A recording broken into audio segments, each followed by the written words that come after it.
I forgot to do the thing. There we go. Whew. Duo, what's up, man? How's it going?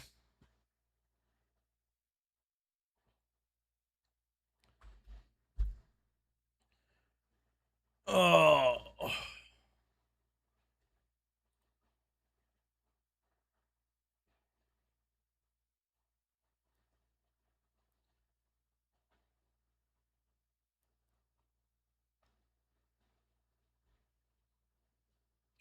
All right.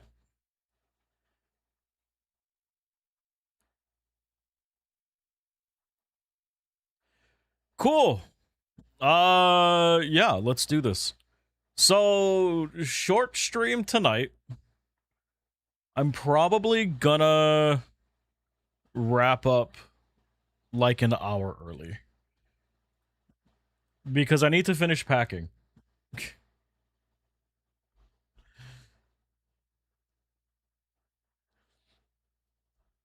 Yeah.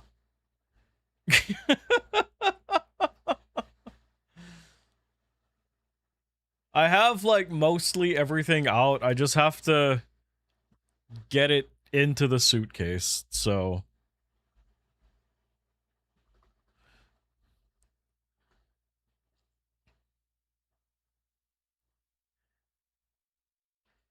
yeah, so I'm thinking tonight will be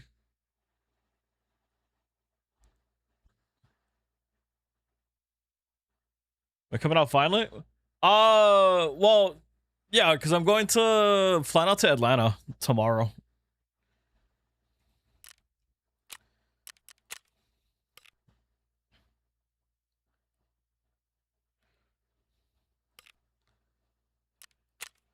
Over my head, yeah, I am tired.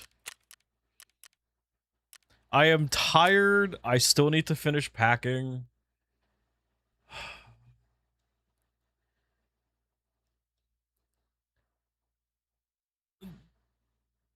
Yeah, no, it's just the recovery part from everything.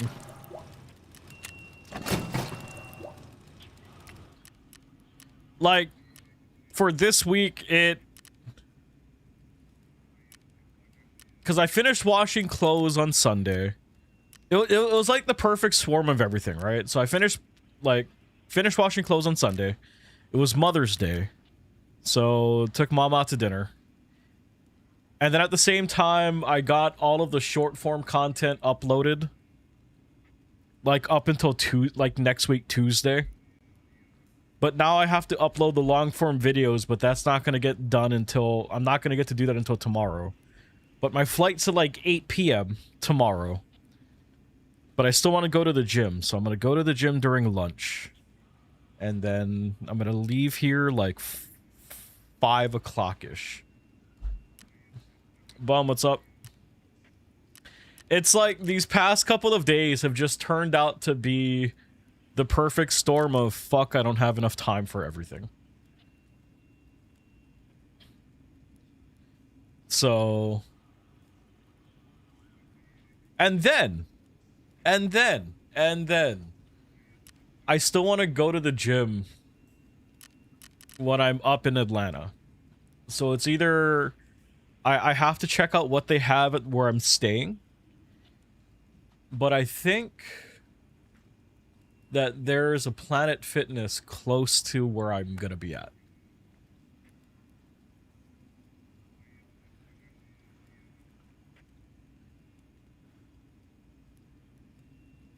Yeah. Yeah, so I'm here, and then I would need to Uber here.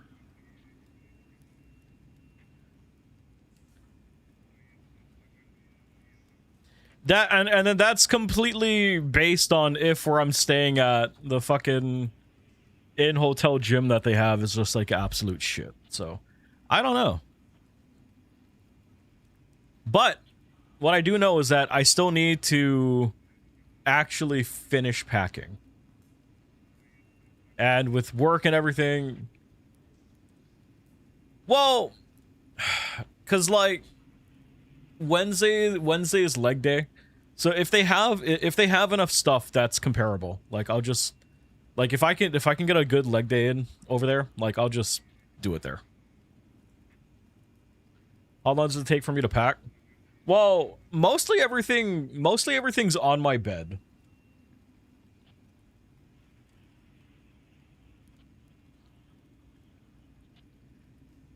Well, I mean, because I'm out there for like 6 days. 4 of those days are events, and I have to fucking take a work laptop with me too.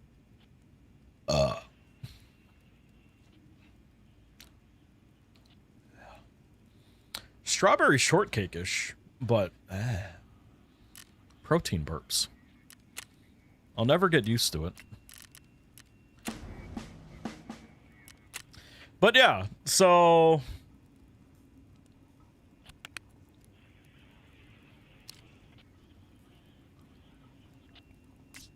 it is just a lot of I need more time, essentially.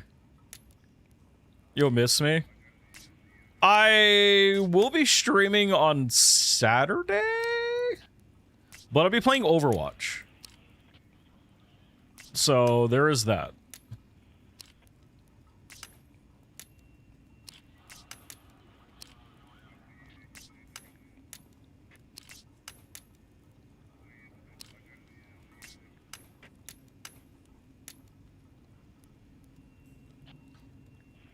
Do I even know how to over? Yeah, dude.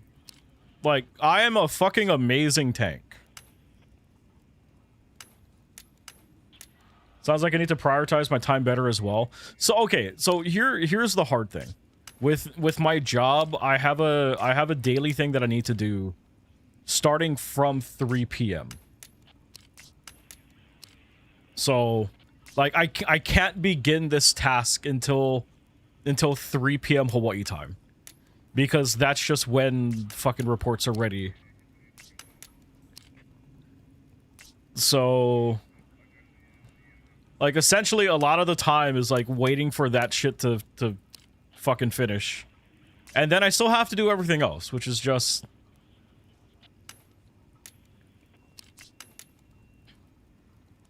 And the thing that's hard is that, like, the crazy hardcore people that, like, watch the website, like, they actively keep track of this. So it's not like one of those things that I can be like, yeah, I'll just get to it tomorrow. Like, no, they're fucking... Hardcore people pay attention to this shit, and they fucking watch numbers, and like, I need to make sure that it all stays. Well, I mean, it's done daily, and at least, like,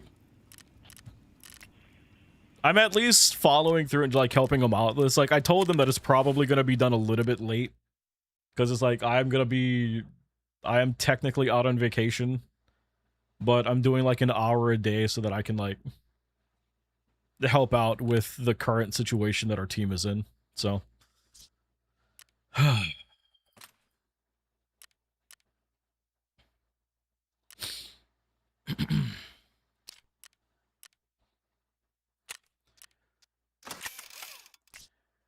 yeah, well, I mean, because right now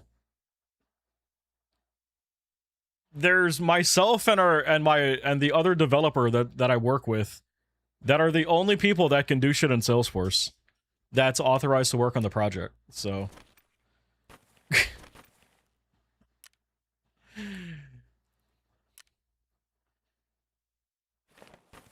we're kind of in a tough spot at the moment.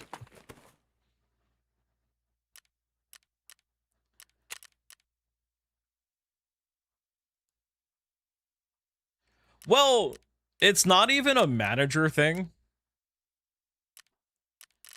It's a clearance thing. Like, I don't know the exact story, but something very important got fucked up. Happy Horse, what's up, man?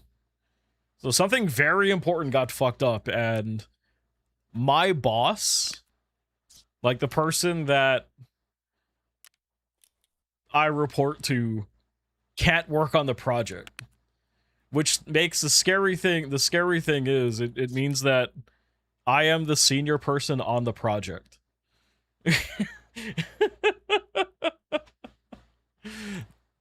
Oh, it's fucking terrifying. Because if their appeal doesn't go through, they can't get back onto the project for like a year. And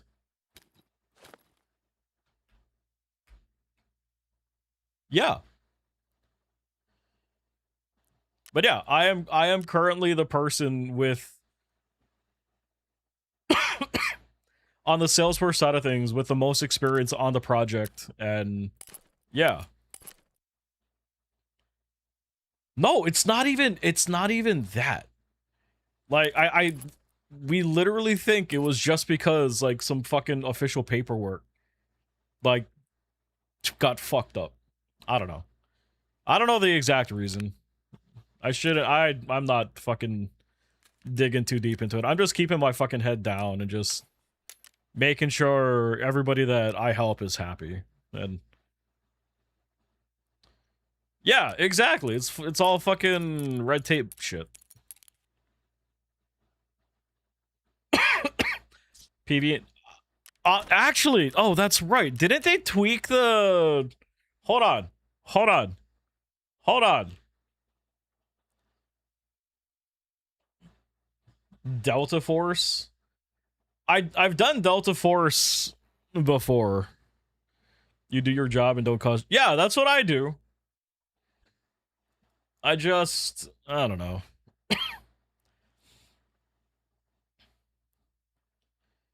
It's just dealing with the additional mental stress that, oh dear God, that's come from losing my boss. But yeah, Happy, I've done Delta Force before. I'm not entirely like all in with Delta Force. I don't know. Delta Force is weird. So I haven't taken a look at this shit in a long time. But looking at everything that's on here, I was assuming that I was working on setup.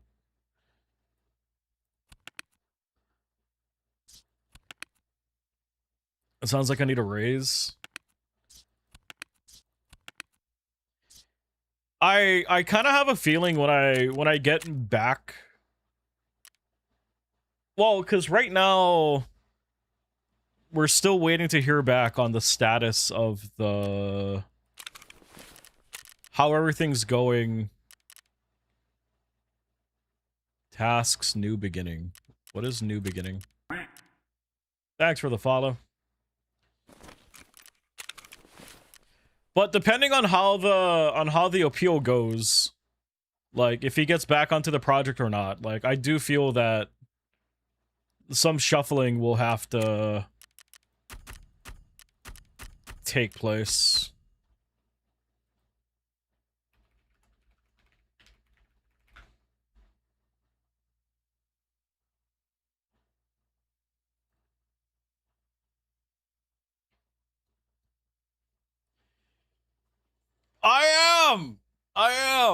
I am excited to get away from Hawaii again because yeah. What's up, Dan? Thank you for the follow, man. I appreciate it.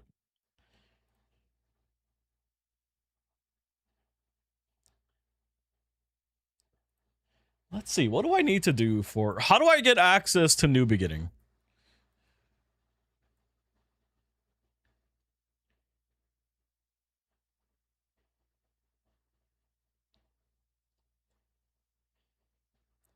Like, it's nice to be out here, but... It's through Ragman. Ah. It's nice to be out here, but getting to get away from here is so much nicer. Is that not a...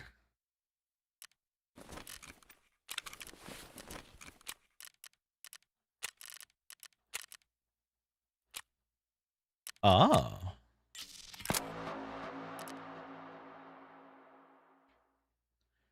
Oh, I gotta give up a trader figurine?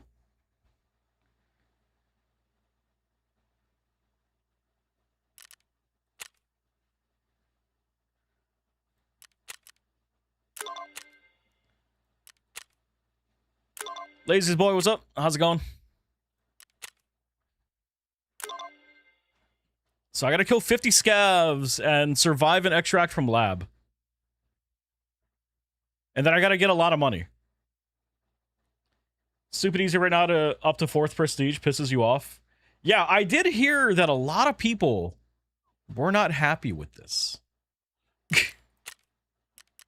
And you know what? I'm all for it. Vice, what's up? How's it going?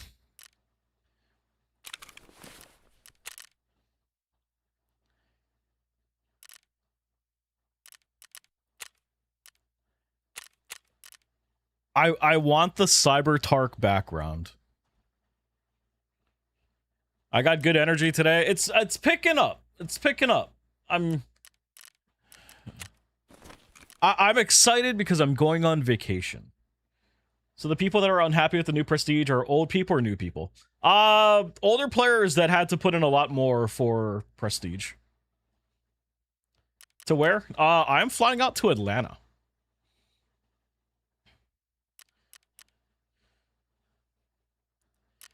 And I am also still waiting on prestige for PvE.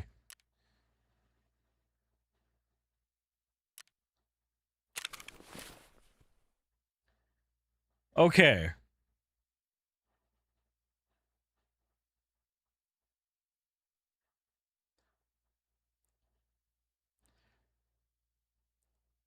Can't get or keep new players. Well, I'm okay. So the hard thing right now is that PvP is going to be in a tough spot until the new season hits.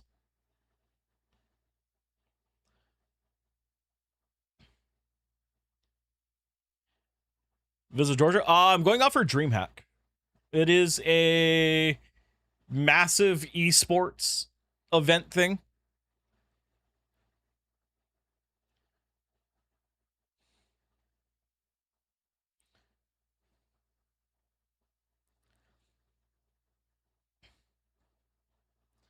Well, no, prestige isn't an incentive to, well, prestige is an incentive to keep the existing player base doing more, to do more, right? It's like to give them reasons to do shit, which is understandable. The hard thing is that a lot of the people that have been playing a lot, like the really experienced people, they're just way too fucking good at the game. And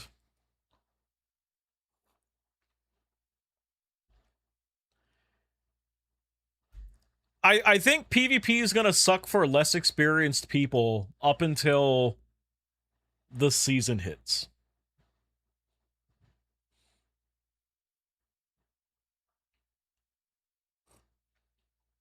Am I gonna meet any friends there? Sadly, no. Like, I am looking to make friends when I'm up there. Because, like, I don't personally know anybody that's going. I wanted to get Luna to go, but she has, like, another trip planned, so...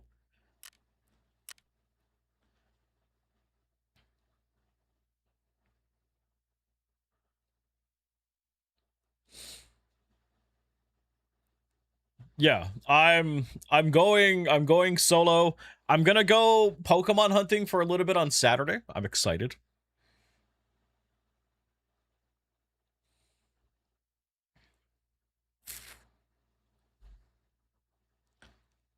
I'm going to, yes. Yes. As I do with a lot of my trips. I'm just like, I'm going. If people are there, I will meet people there.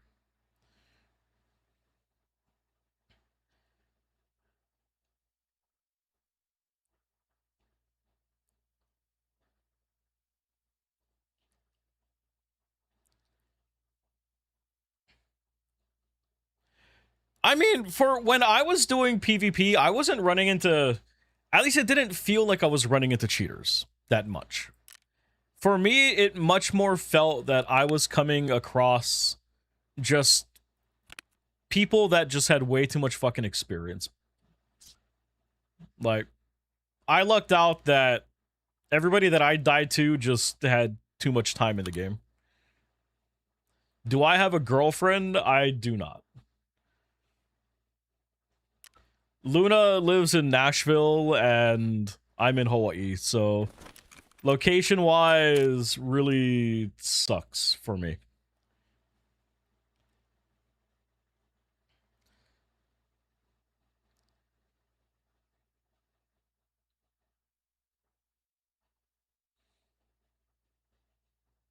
Oh, man.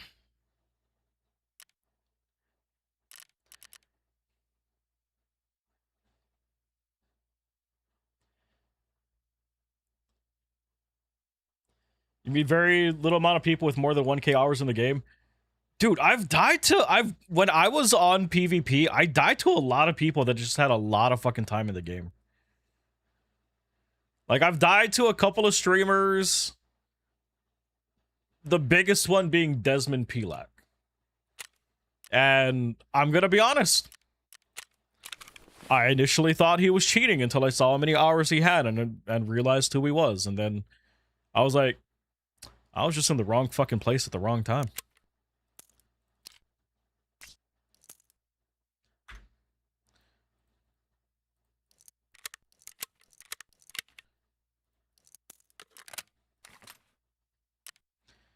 Like, nothing really snaps you back into perspective like dying to somebody with just 15,000 hours in the game. Nothing makes you realize how much some people have just no life Tarkov until you die to that. With more than 1k. Really? Maybe I should fucking dabble a bit in PvP. What am I up to now?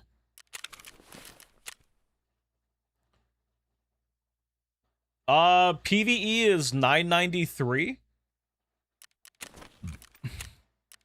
Is PvP hours separate?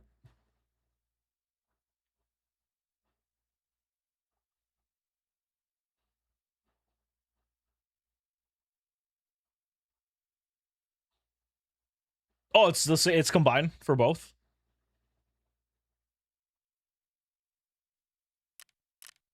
I do wish that I could see how much was spent on both sides. That would be nice.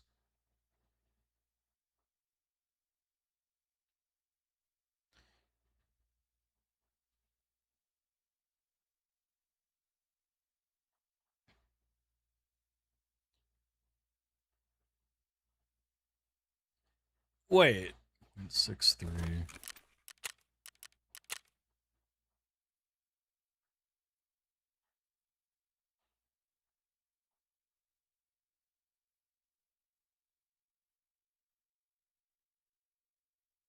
And load.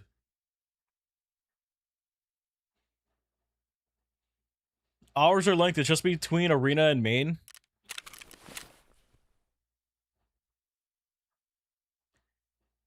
Honestly,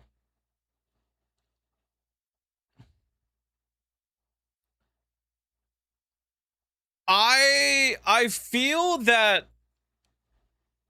if they can separate everything else, they should also separate hours. You just died to a cheater who one-tapped you in the head with iron sights from 200 plus yards. Dude had 2 hours. See, like, that's suspicious. Unless they went in with a shit gun with somebody else and then they dropped the stuff for them, right? Or does it? Because I don't think the character thing updates to show what they had on them at the time when they killed you, right? Or have they changed that? Like, that's the thing that's hard too, right? Like, if they... If they haven't tweaked that,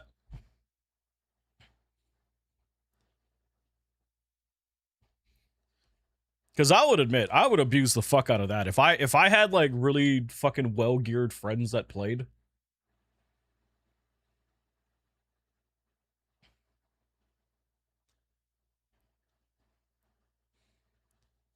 But the gun wasn't suppressed. You heard him shooting before,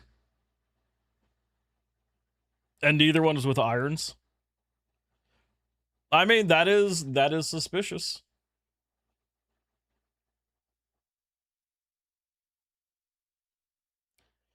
Wait, accounts go for that cheap now?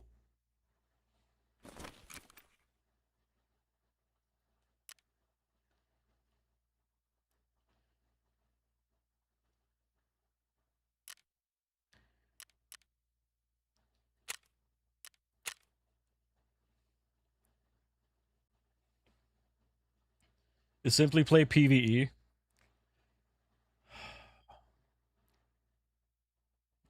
I mean, duo, yes and no. Right?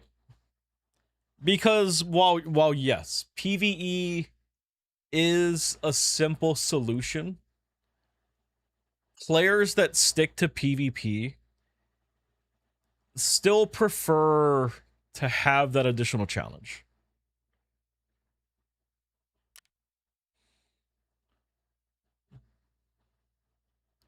Get on hardware ID ban, you can get accounts for cheap and then just play. Yeah, that's true.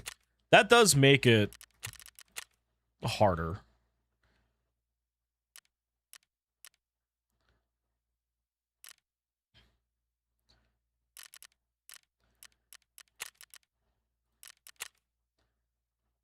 I mean, PvE is a very good, like, it's a great way to learn the game.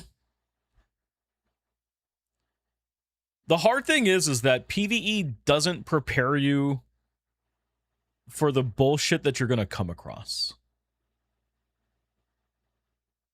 Right?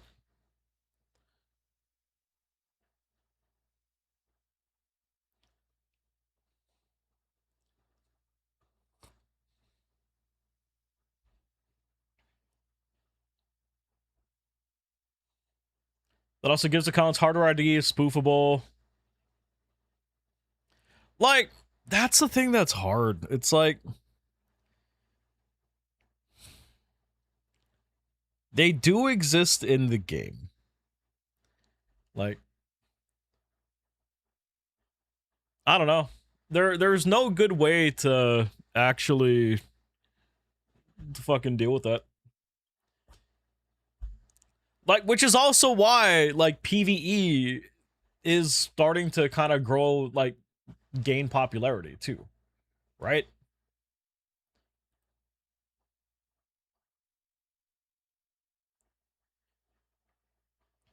But the thing is that you don't get that, those tense and stressful situations.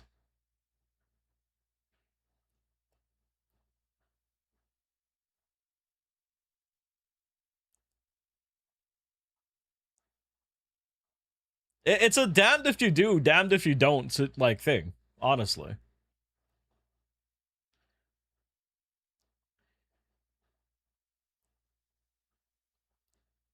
Because, like, if I could be on a fair fighting ground, 100%.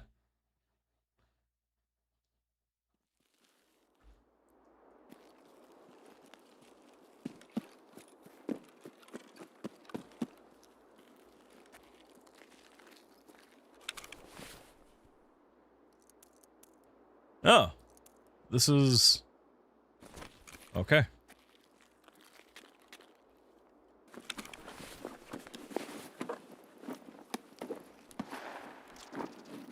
Yeah. Like, that's the thing that's hard. Like, it...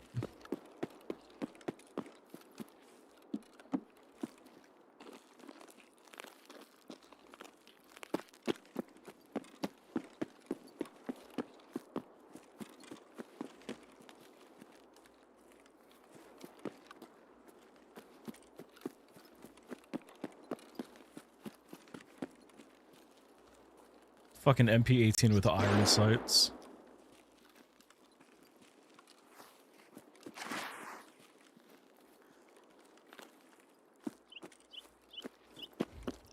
It's like it's like I wanna love PvP more, right?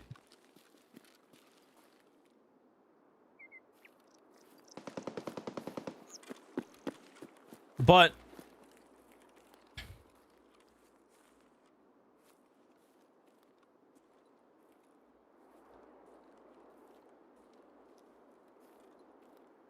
for like the few times that I've died to people that I actually suspected was cheating.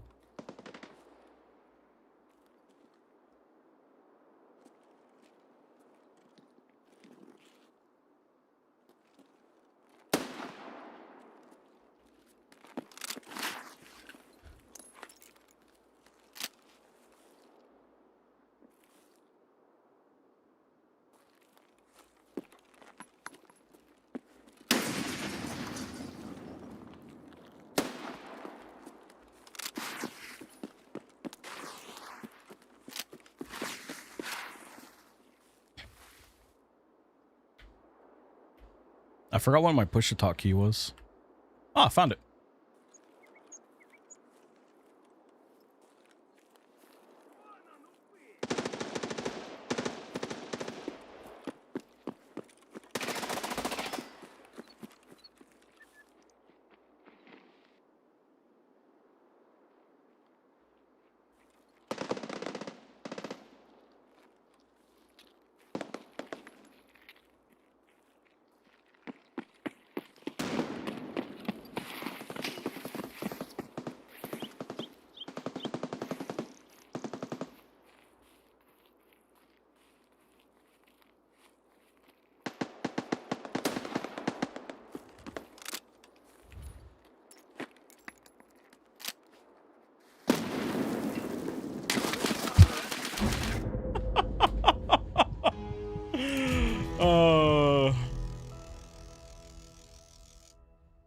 I mean, I'm gonna be honest. I had an MP18. I wasn't gonna do shit in that situation.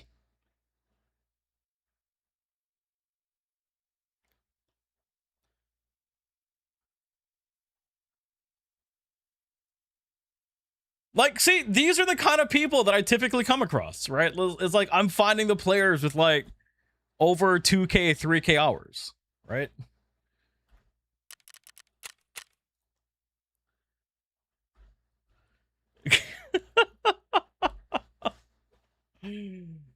But it's like, that's what I have to go up against, and I'm just like, fucking just trying to do anything just to survive.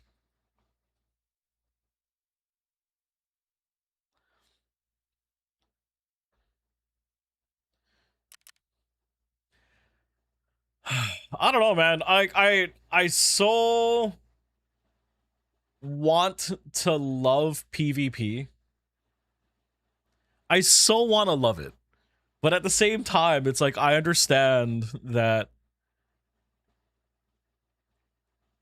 realistically, to try to make headway in the game, it's gonna fucking suck. Right?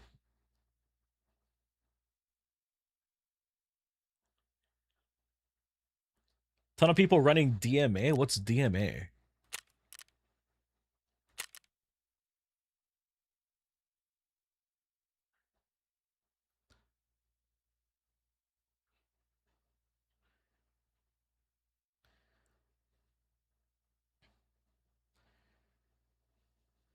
But, I mean, it's also kind of why I really fucking like PvE, because I can honestly kind of fucking chill and relax and chat and have fun playing the fucking game.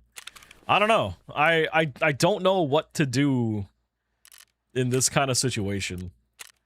Like, I understand that PvE is not the most exciting thing to fucking watch. But... fuck, I don't know.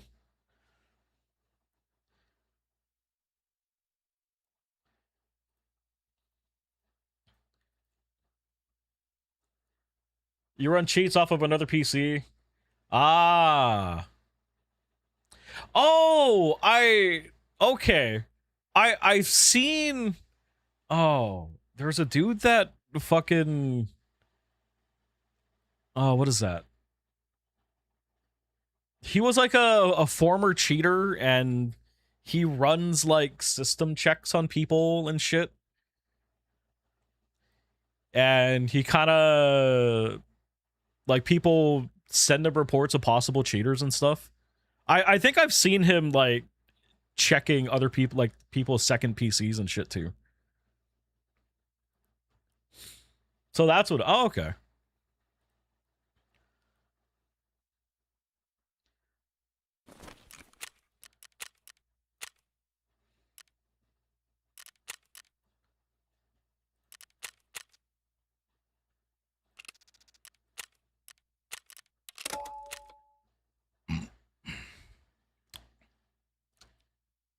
Yeah.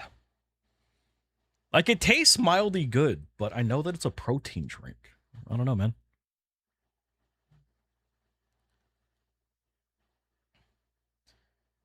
DMA is a huge problem. It's undetectable if you internal on Tarkov.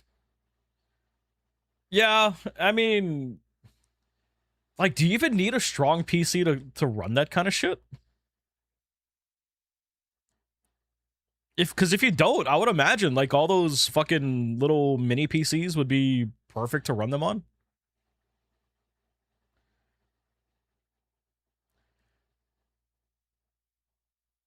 Ah, this isn't good news at all.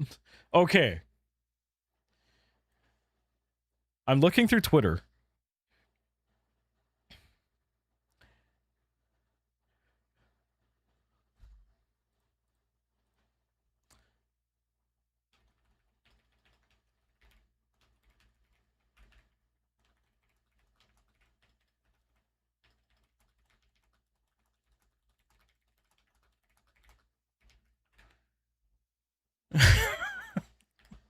Fuck! Oh, the chance of me catching the hantavirus has now gone up from it's not fucking happening to...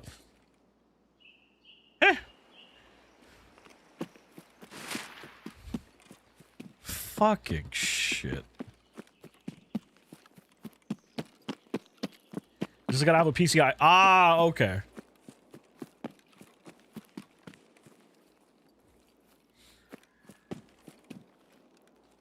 So it can't be like a mini... Well, I don't know. There might be like an expansion thing that you could get, I would imagine.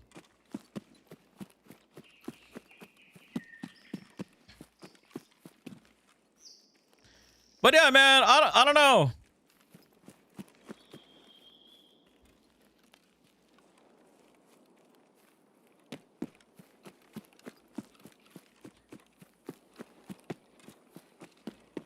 I mean, because maybe it's just one of those things of I just run PvP. But I mean, okay, so here's another hard thing. Is that I also want to continue working on completing games. Which is also kind of another reason why it's like I don't only focus on Tarkov, right? Like when I get back next week, we're gonna be playing fucking, what is that? The Directive 8020. I would have played it tonight, but fucking embargoes until tomorrow, and I'm not streaming tomorrow.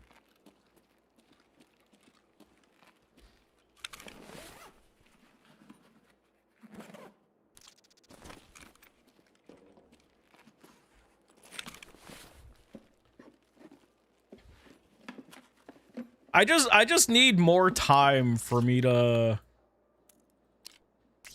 be able to play Tarkov and... Oh, fuck that ammo.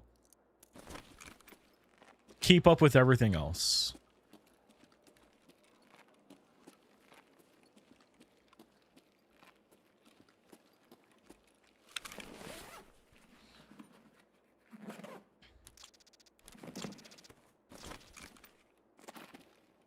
Balaclava.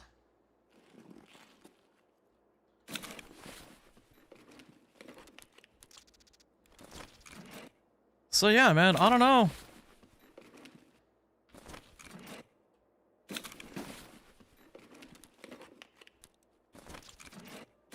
It's either stick with the hardcore shit and only do PvP. I think another thing that's hard too is that, like, if the core group of people that I was playing with, if they get back into PvP, Loot Lord, like it's a 100% yes, right? Because it's like I have people to suffer with.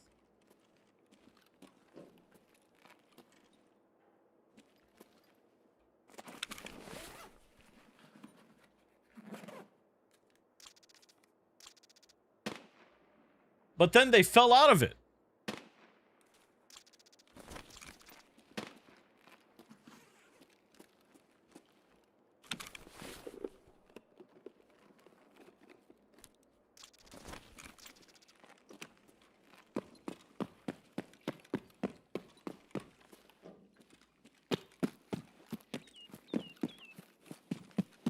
It's hard, man.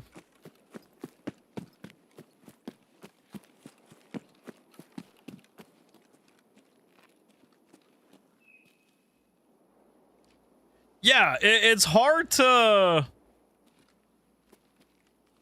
like, if it was easier to keep up with PvP without having to fucking no-life it, right?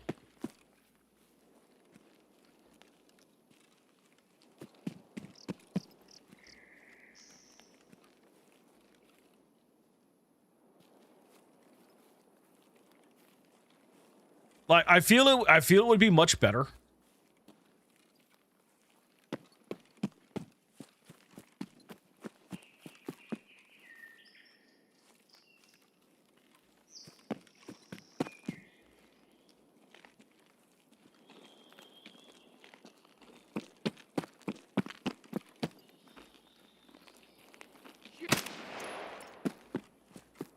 Like,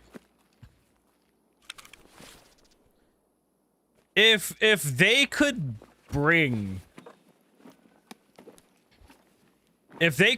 some of the shit that makes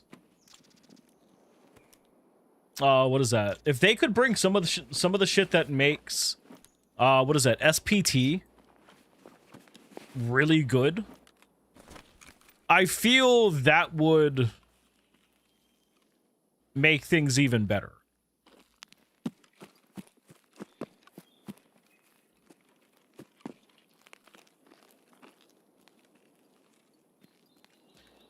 Yeah, single player Tarkov. It's a mod that Nikita really doesn't like, but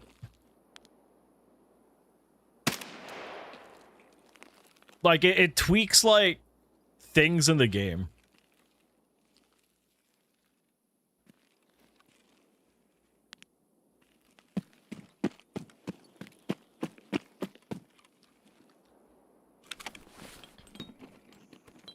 Yeah, it's one of those things that you can't stream.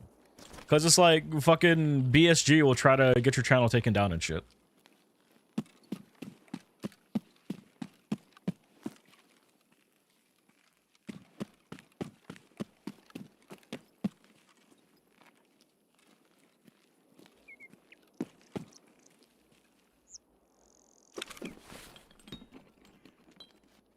But like, if they could bring more of that stuff over, that'd be fucking amazing.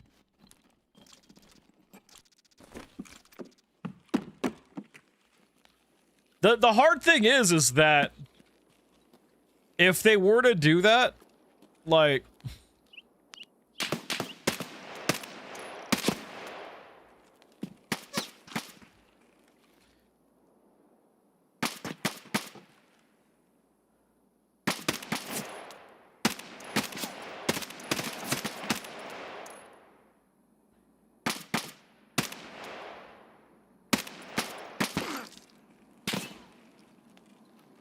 if they were to do that, like, I'm sure a lot more people would...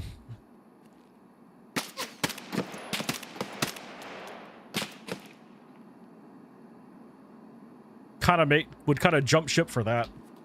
Did I catch any of the Tarkov TV? No. I seen people posting up on it on Twitter and shit, but that was pretty much it.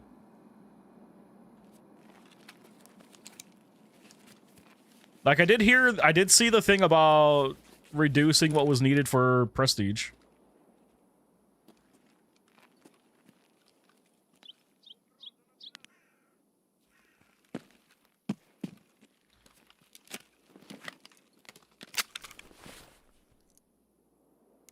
But, like, what else? I know that they released more teasers for Icebreaker.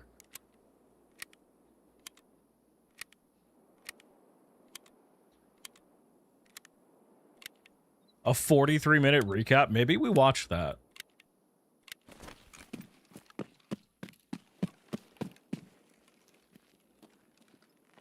It would be good for me to stay...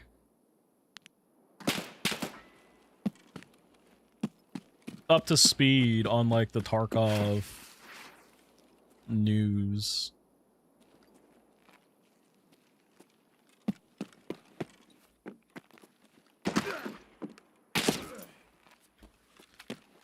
Well, that explains where they're at.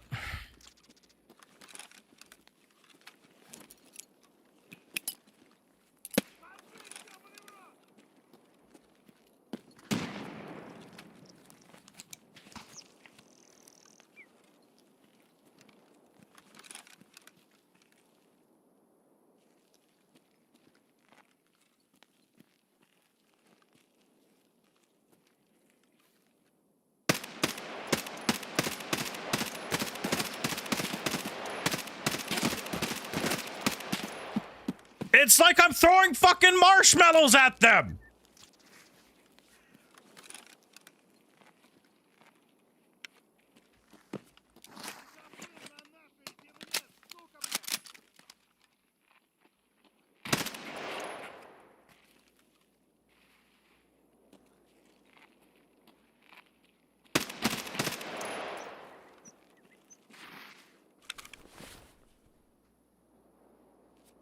What do I expect? For them to fucking react at something. Not fucking be Iron Man. God damn, dude. It's like they didn't give a fuck about what I was doing.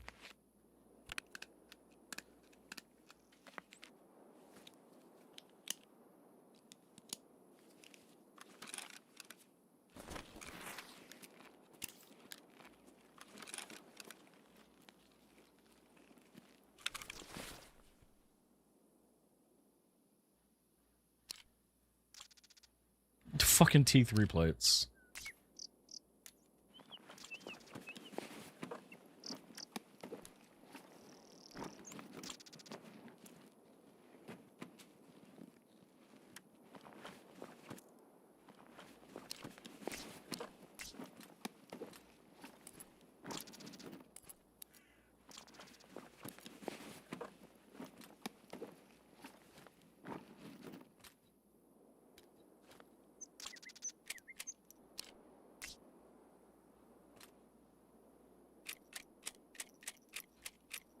Oh, man. But yeah, I don't know, dude. Like, I'm curious to see what they're bringing. I know that they announced a lot about the new season, right? Like, I had seen people posting up about, like, the buffs and debuffs that are gonna be coming. Which, that seems cool, right?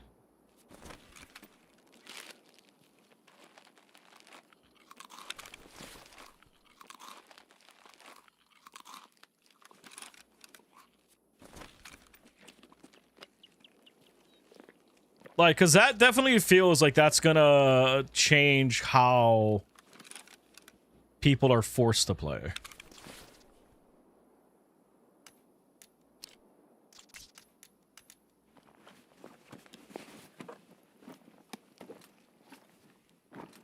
Sent it over in Discord? Alright.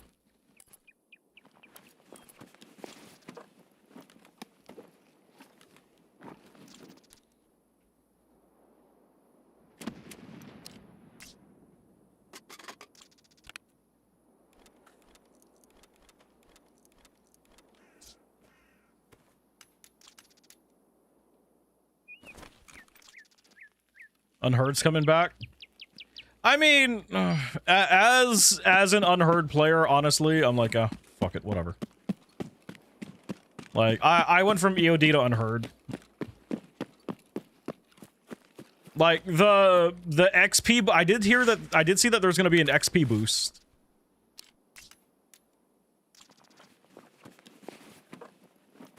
Oh yeah, there's the currency to... what is that? There's the currency to get cosmetics for free, which honestly, very fucking cool. I like that. I'm all for that.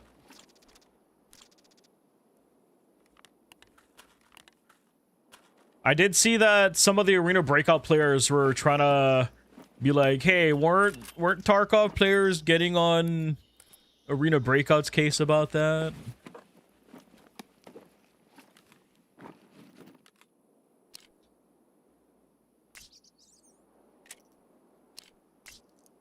Oh, that's fucking trash.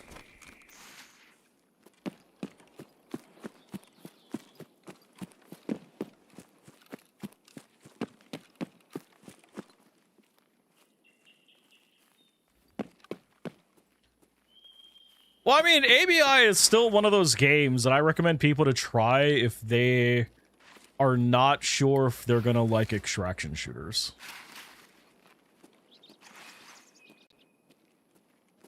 Like, it has some use, right?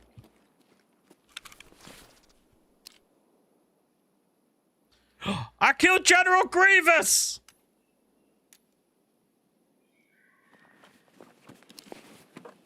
Oh, fuck.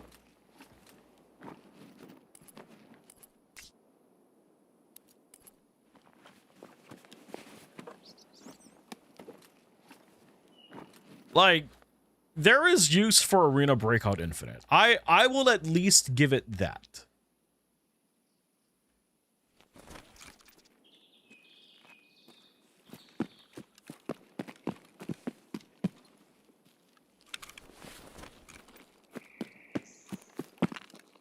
But anything beyond, will you like an extraction shooter style game? No.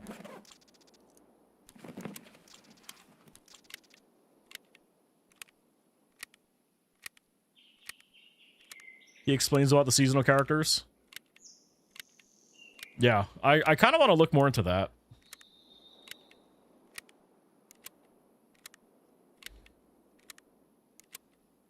Like, I feel the permanent character, like, playing your permanent character will become a little bit easier once the season is out.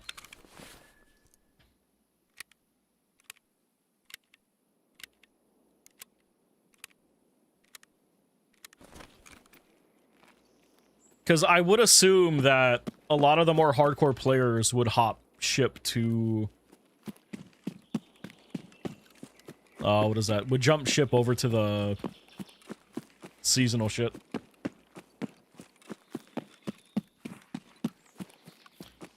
I also thought I heard something... I saw something about them reducing squad size from 5 to 4 players.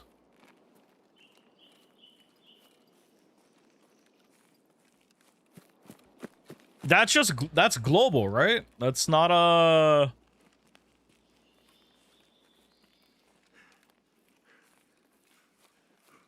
specific map thing? Oh, okay. No mule. Damn.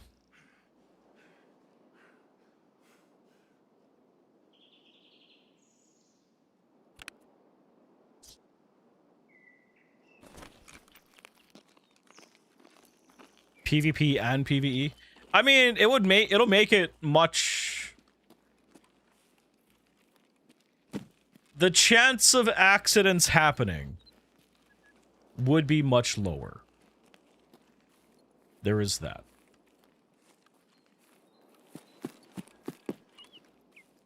New Woods event? Okay, yeah, we'll check out the video after this.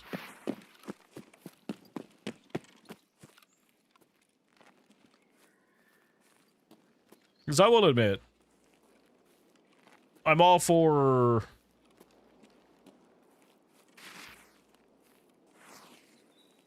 My brain is technically on vacation mode. I'm all for kind of being a little bit more lazy and relaxing.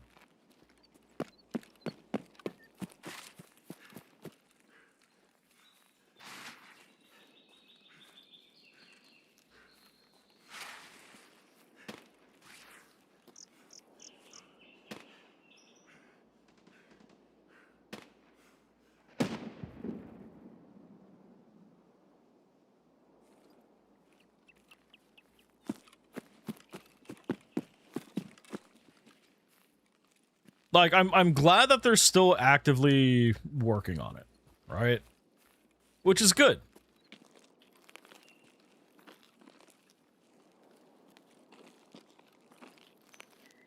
Like, they're not abandoning it for Space Tarkov.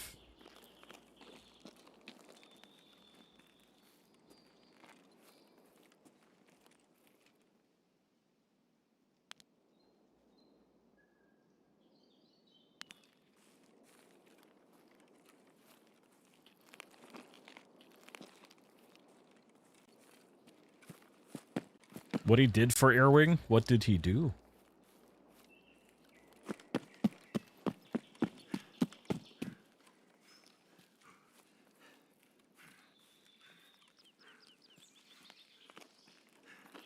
Oh, that's cool.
Fuck.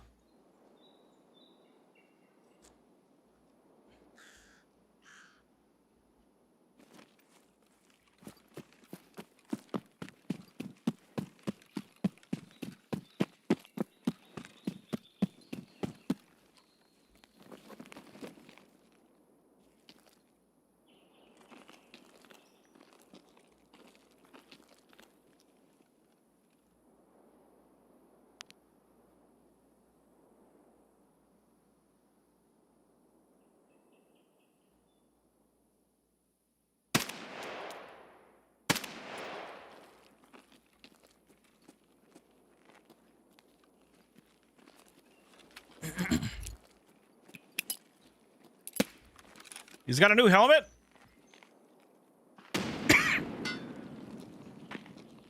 A new thing for me to steal.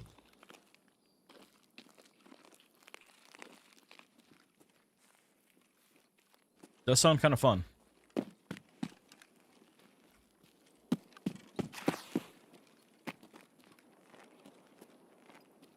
But yeah, I don't know, man. Right now, it does feel like Tarkov's in a odd spot.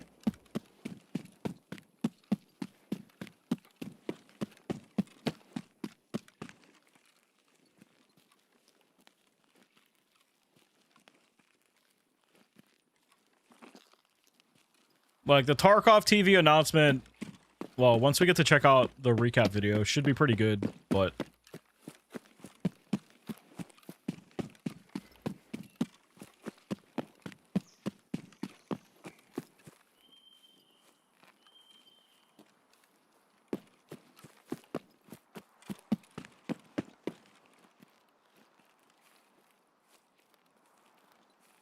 You're happy with it for the first time in a long time? Well, I mean, for PvE, like...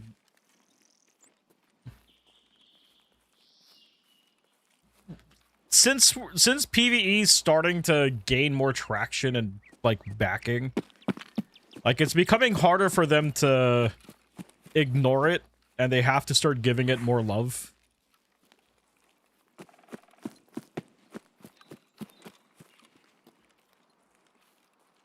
Over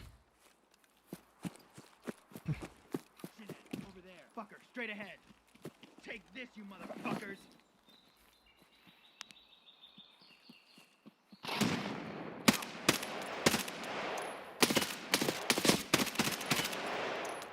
But, like...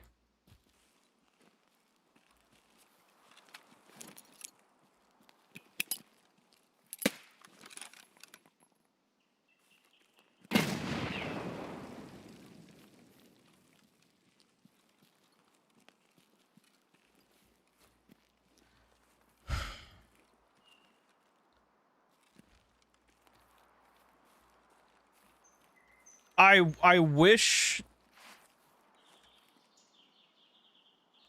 there was more.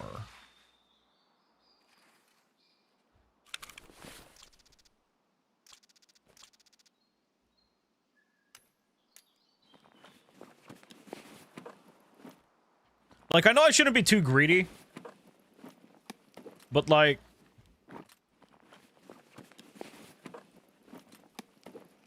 in like the sense of,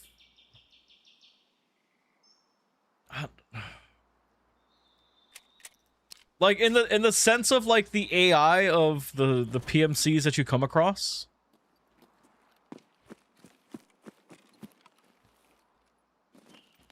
Like, I know that it would be one of the hardest things to do, but to try to replicate the play styles of actual people.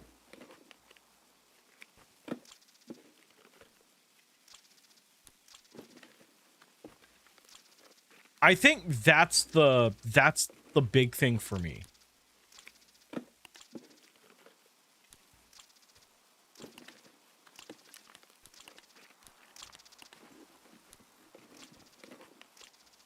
Yeah. Like, I do not feel threatened by the PMC bots. Like, I want more from them.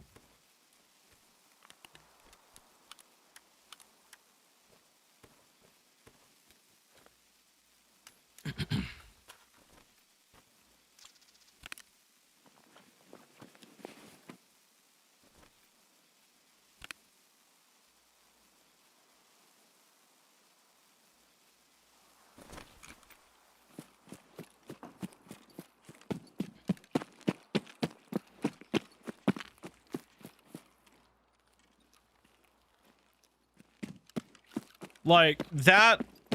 And I don't know how that's something that they fix, right? Because it's like, the PMCs will essentially announce themselves if they see you. Right?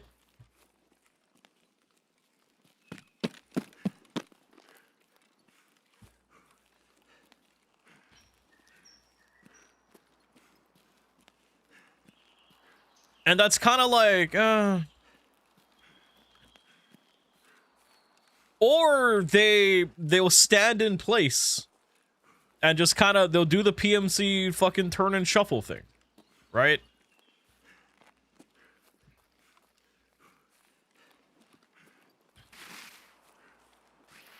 It's like, that's the thing with PvE that kind of kills it for me.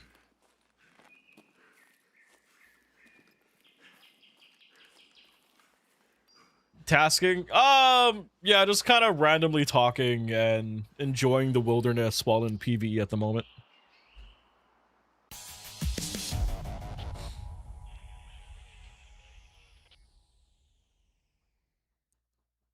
Because it's like, if you're just starting, yeah, it's great to learn. Grimsaw, what's up, man? Doing pretty good. How about you? Yeah, I'm on PvE at the moment.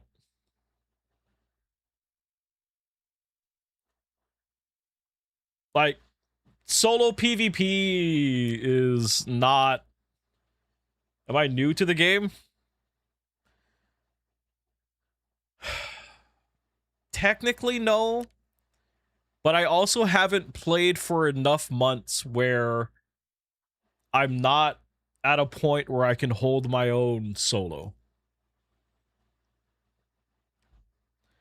I've been playing other games, essentially. You've missed my streams lately? Grimsaw, I hate to tell you this, but I'm not streaming again until like fucking Saturday. And even then is only for like 2 hours. I'm going on vacation.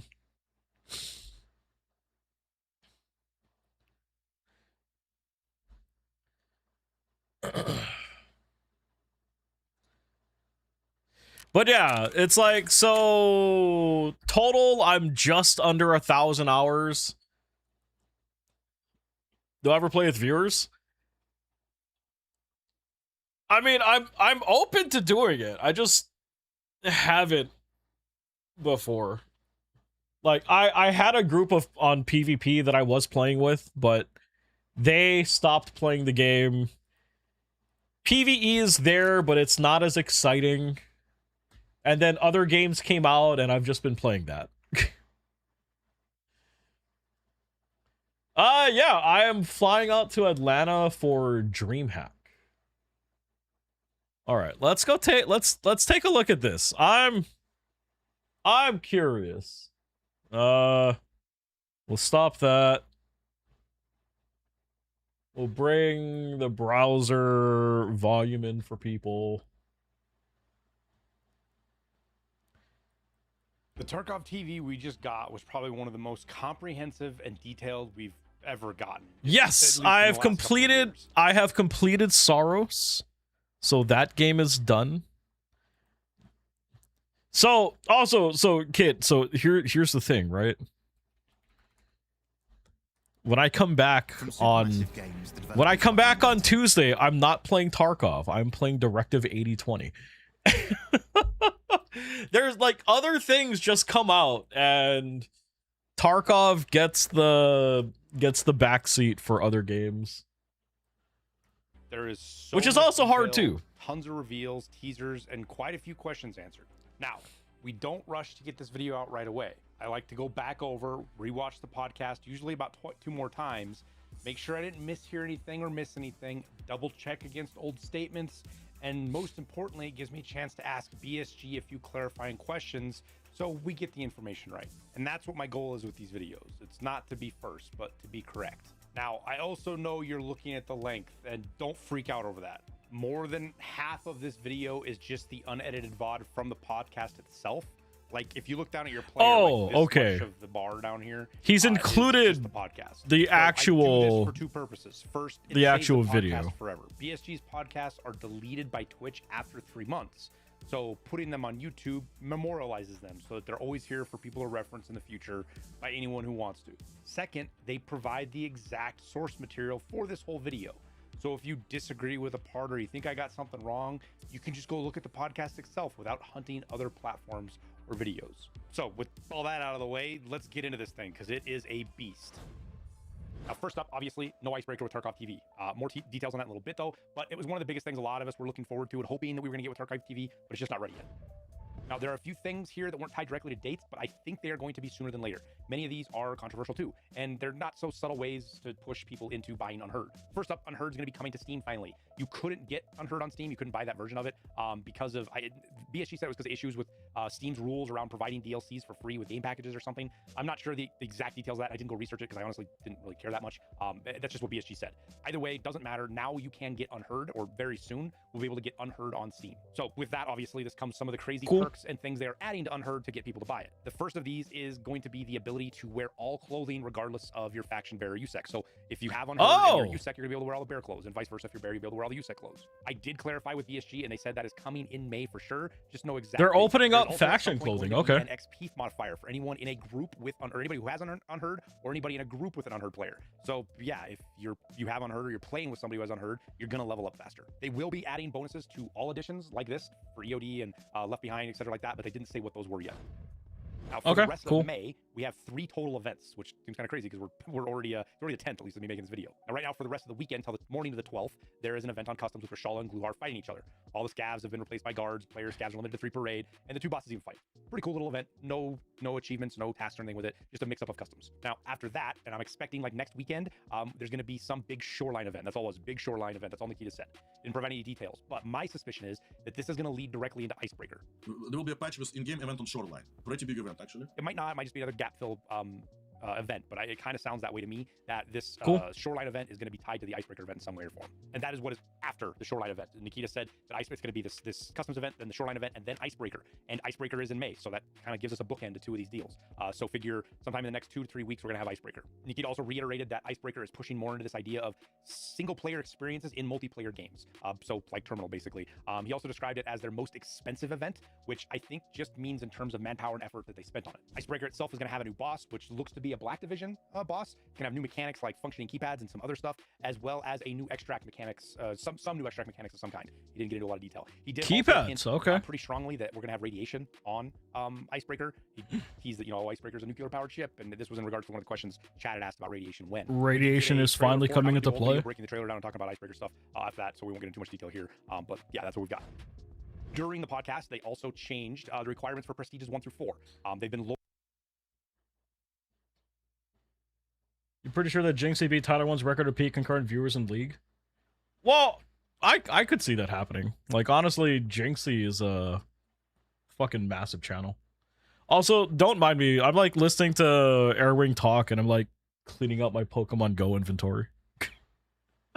Lowered significantly to make it much more accessible for players.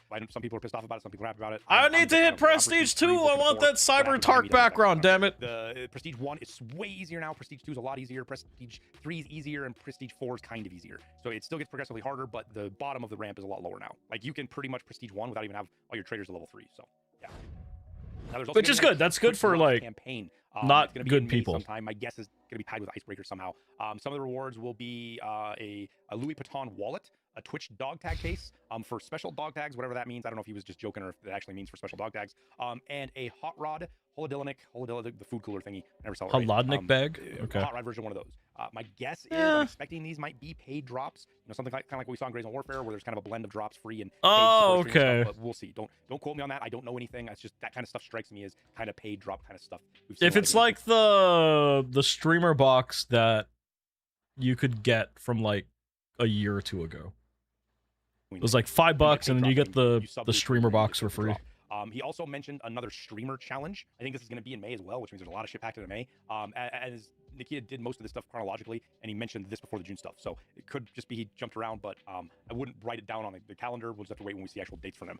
This streamer challenge will be limited to smaller streamers. I think he said 200 CCV. So that's your average viewers have to be under 200. Those are the only people who are going to be allowed to be in the streamer event, which is cool. It gives a chance for them to give attention to smaller streamers and stuff like that. Oh. Now, moving into June, they have a... I'll have to... Okay. If this is not next week, and I can qualify for that, I'll try to fucking put my name in for that.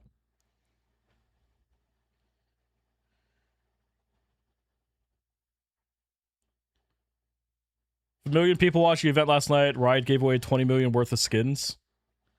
I still have one of the most rare skins on League of Legends. What was it?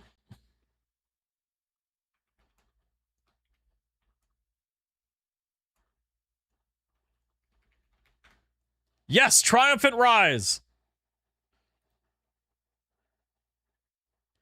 My account is the holder of a Triumphant Rise skin. If it's a pack, no, it's not a pack skin. It's not a flashy skin, but you can only get this skin by winning a Riot sanctioned tournament. A big event and overall plan for Lighthouse. The goal is to rebalance the loot, the enemies, and maybe even a little expansion or change of the look of the map. He was kind of vague on that. But this all surprised me because we just got that devlog post like a week ago, maybe a little more than a week ago, saying that they didn't have time to really change anything on Lighthouse. So I wasn't expecting anything like this. So the fact that it's coming in June is kind of crazy. We'll just have to wait and see what they actually do. Now, also in June is one of the things that sort of the player base a lot. I think unjustly. I think people are getting bent out of shape for no reason with this. I'll talk about that in a second. It's in-game store is being added. This store looks to be basically the same thing we already have on the website, where you go buy clothes and stash lines and all that stuff. He got me excited. Now, also in June, I was thinking I could buy more stash space. Is one of the things that sort of the player base a lot. I think unjustly. I think people are getting bent out of shape for no reason with this. I'll talk about that in a second. It's in-game store is being added.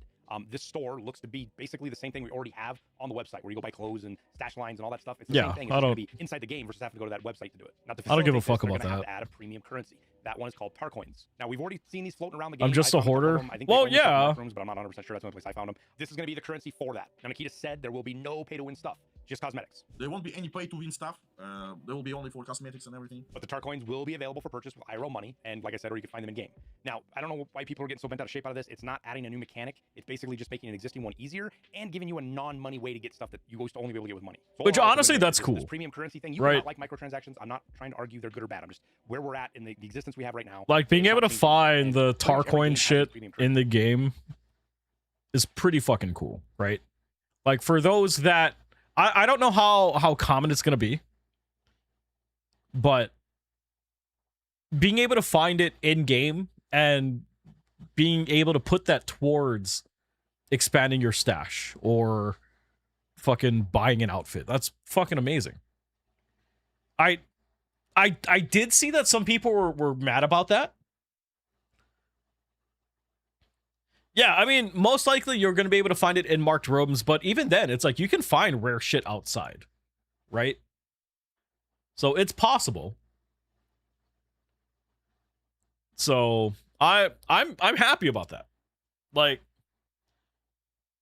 I know that some people were getting mad about that, but why? Fucking why? That there's like no reason to hate on that. Currencies now. I mean, it doesn't That's just me. Arc Raiders, Marathon. I can't think of a game that doesn't have them. Right now, it's a finished game that has microtransactions, which is pretty much everything now when it comes to live service stuff, that it doesn't have this kind of premium currency of some kind in there. And it's all for cosmetics. It's hunky-dory. If people want to spend money on it, more power to them. Yeah. The thing that I like is that they have built-in mechanics in all of these games that lets you get that currency without spending money. Now, also with the summer stuff, we're going to be getting summer in the game, which is really just a tone As long change as it's that not always pay to do. win. I mean, the only thing that people could kind of say, oh, that's pay to win is stash space, right? Like, because I mean, like it doesn't exactly like mean that you automatically win, but not having to deal with the fucking issue of, oh fuck, I'm out of stash space. What the fuck am I gonna do? Like, I can kind of see that. It gets it to, from really green to a little bit more browns and stuff like that, and usually a lot more. Does Tarkov have microtransaction melees? No. Tarkov's. Here, I'll just bring it up. You can only buy clothes.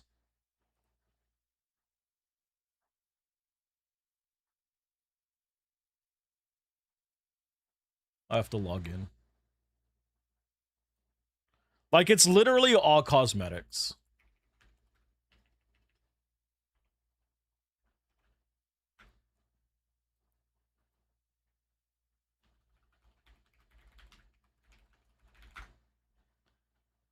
Since you were EOD, then later. Yeah.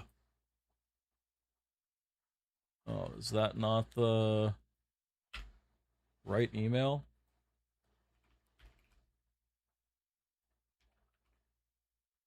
Oh, I did it with that email. Ah, go me.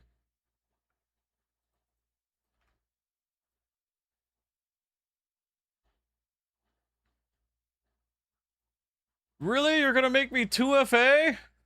That's fine.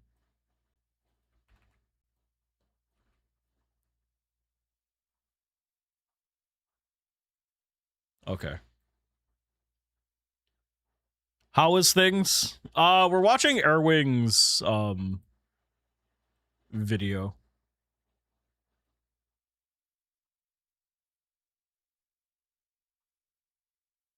Okay.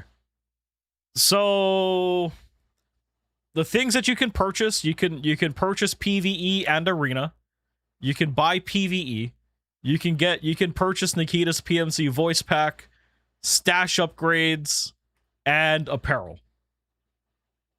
That's it. That is all the things that you can buy, Fabe. I mean, technically, if you're like really trying to be a Karen and you're like trying to nitpick on fucking everything, you could kind of say that Arena's slightly pay to win, simply for the fact that you can send money over.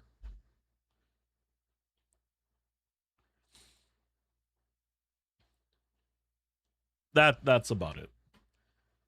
Personal take on the planners. Rain. So whether you're into that or not, that's what the summer usually brings. We'll have to see what they do this year if they change anything up. Now, figure towards the end of June, it might even be after that, but we're going to be getting an old factory event of some kind, and that rings to me that usually, like I do feel that Airwing has like fairly good takes on some of the things that's like from Tarkov TV and shit. That's been requested by a lot of people. Some streamers also to get some kind of short-term event where we get the old factory back expansions, which that's a long Tarkov cool. TV. There's no real details other than that there's a old factory event coming sometime in June or the end of June. But it should be pretty interesting. Well, that's the thing, Fabe. You can't purchase in-game rubles. It's like you have to, like, all that shit you just get by playing, right? So like the only thing literally, like, yeah. Like there's no way for you to purchase an advantage. Unless you count like stash upgrade. I know Arena Breakout people were like kind of complaining about that being an advantage. So it depends on like where you're at with that kind of stuff. It really was a completely different map, even in the last year or two. So yeah, that's just another event. I mean, all in all, I think we've got 10 events that they talked about. Yeah, there's no pay to win items in there, random little ones like weekly events and stuff like that. Holy fuck, this chimchar is not being caught. That'll be big. I know a lot of people are, man, Streets runs rough. Even on my computer, it was running better with Unity 7, which this might all be tied together. He you can buy a sledgehammer. So yeah, no. I think there's a like people would and Unity, have a fucking field day with that shit.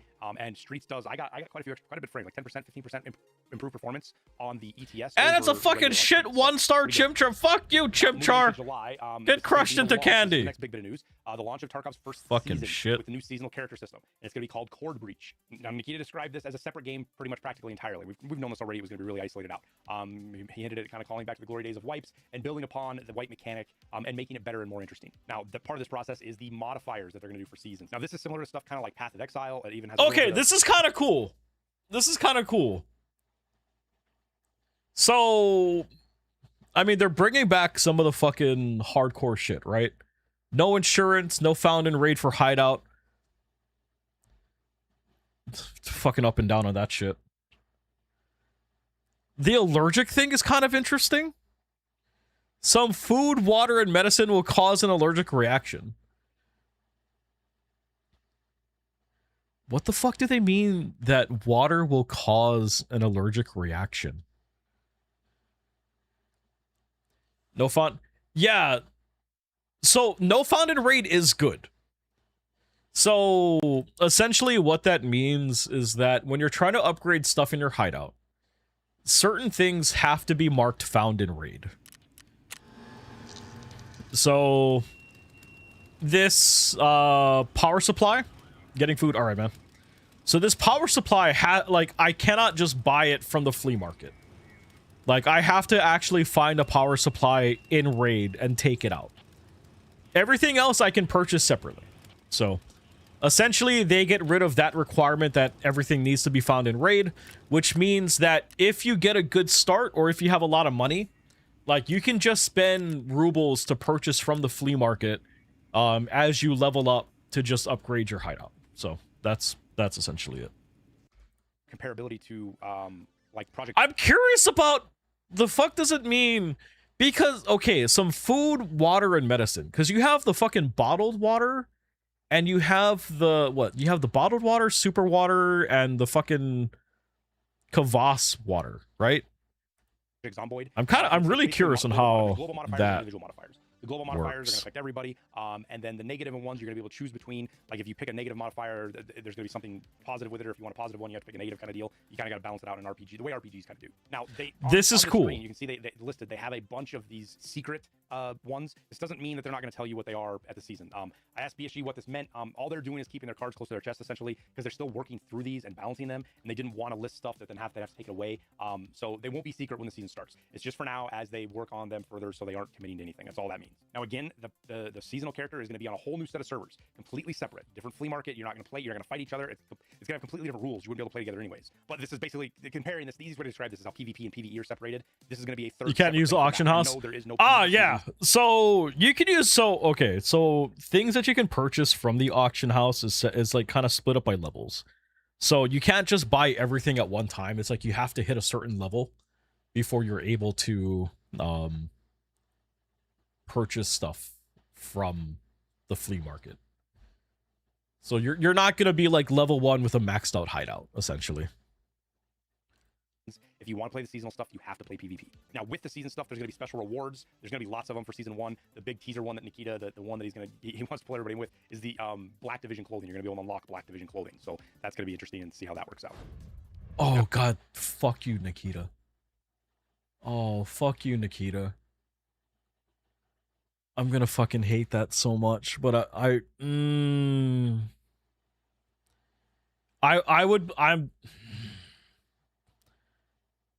like that, but I hate that at the same now, time. Tied to the seasonal stuff, with the seasonal character, there's going to be a lot of quality of life features, but these are coming to all. It's not just coming to the seasonal stuff; it's coming to all the profiles. It's just tied with the launch of the seasons. So PvP, PvE, seasonal, they're getting all of these. These are heavily focused on making the game more accessible for newer returning players as well. So for the first of these, Actually, give me a second. I'm gonna use the bathroom real quick. I'll be back. I gotta pee. I did hear about this item thing though.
So much better.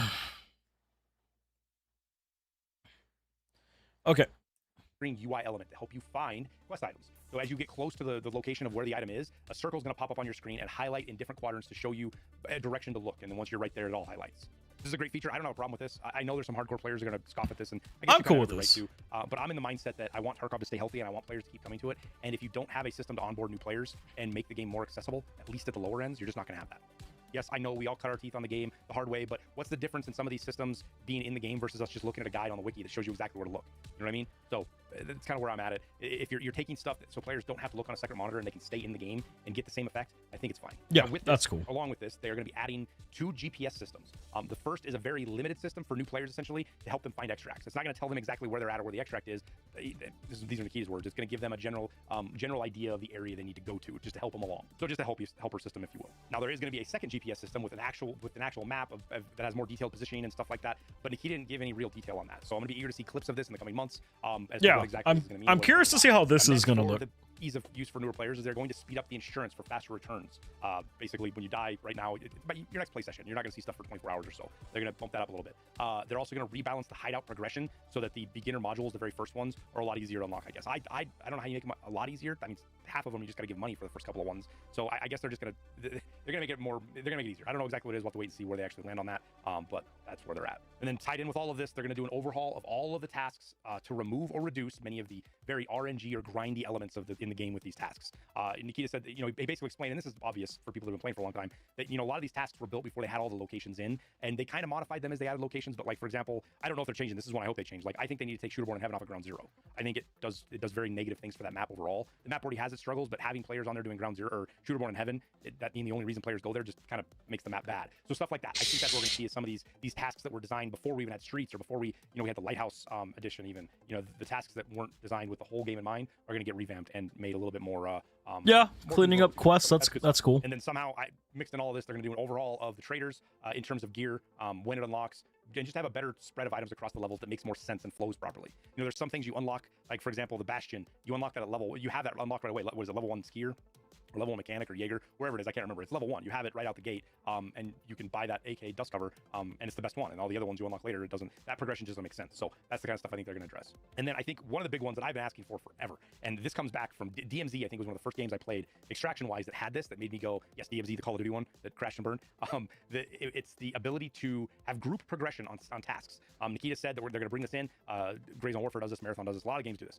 So group progression for some kill condition tasks and other task parameters that can be shared. So to me, it sounds specifically things like boss kills and some of the scav kills and things like that. If you guys all have the task, and maybe if you even have different tasks, if somebody kills a scav in your squad, it counts for everybody or kills. And this is great for like killer, right? So you guys running with squad mates, you 2 or 3 you guys need killer, and it's a fight to whoever gets the kill in first when you run into him. Whoever runs into him first usually is the one to die, and then the second player gets the kill. But nonetheless, the ability that if one player kills killer and then everybody gets the checkbox, I think that's a huge positive change for the way the game plays and how hard some of these tasks are anyways.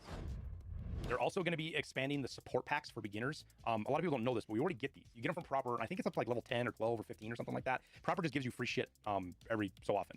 And most people don't notice this because it's mixed in with your insurance. So when you're hitting claim all, you're just, there's random shit stuck in there with your insurance.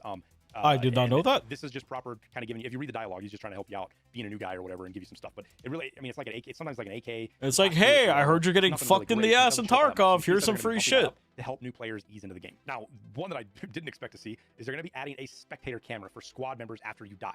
So you'll be able to watch your teammates, and you don't necessarily need Discord to do it. I know a lot of folks already use Discord. When you die, you just pull up everybody's Discord. That's not always available to everybody. This is an in-game system. I think it's a positive, and this is me. Nikita didn't say this. This is 100% me, but in my head, this would be the first step to some kind of raid review or quasi kill cam system, if you will. I don't want to get your guys' hopes up, but this is how systems like this get added.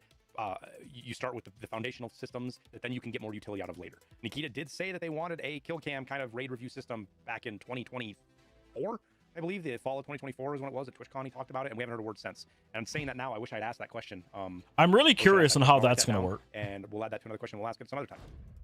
Now, Nikita did also mention a referral program for friends that will provide extra gear and faster progression for the new player itself.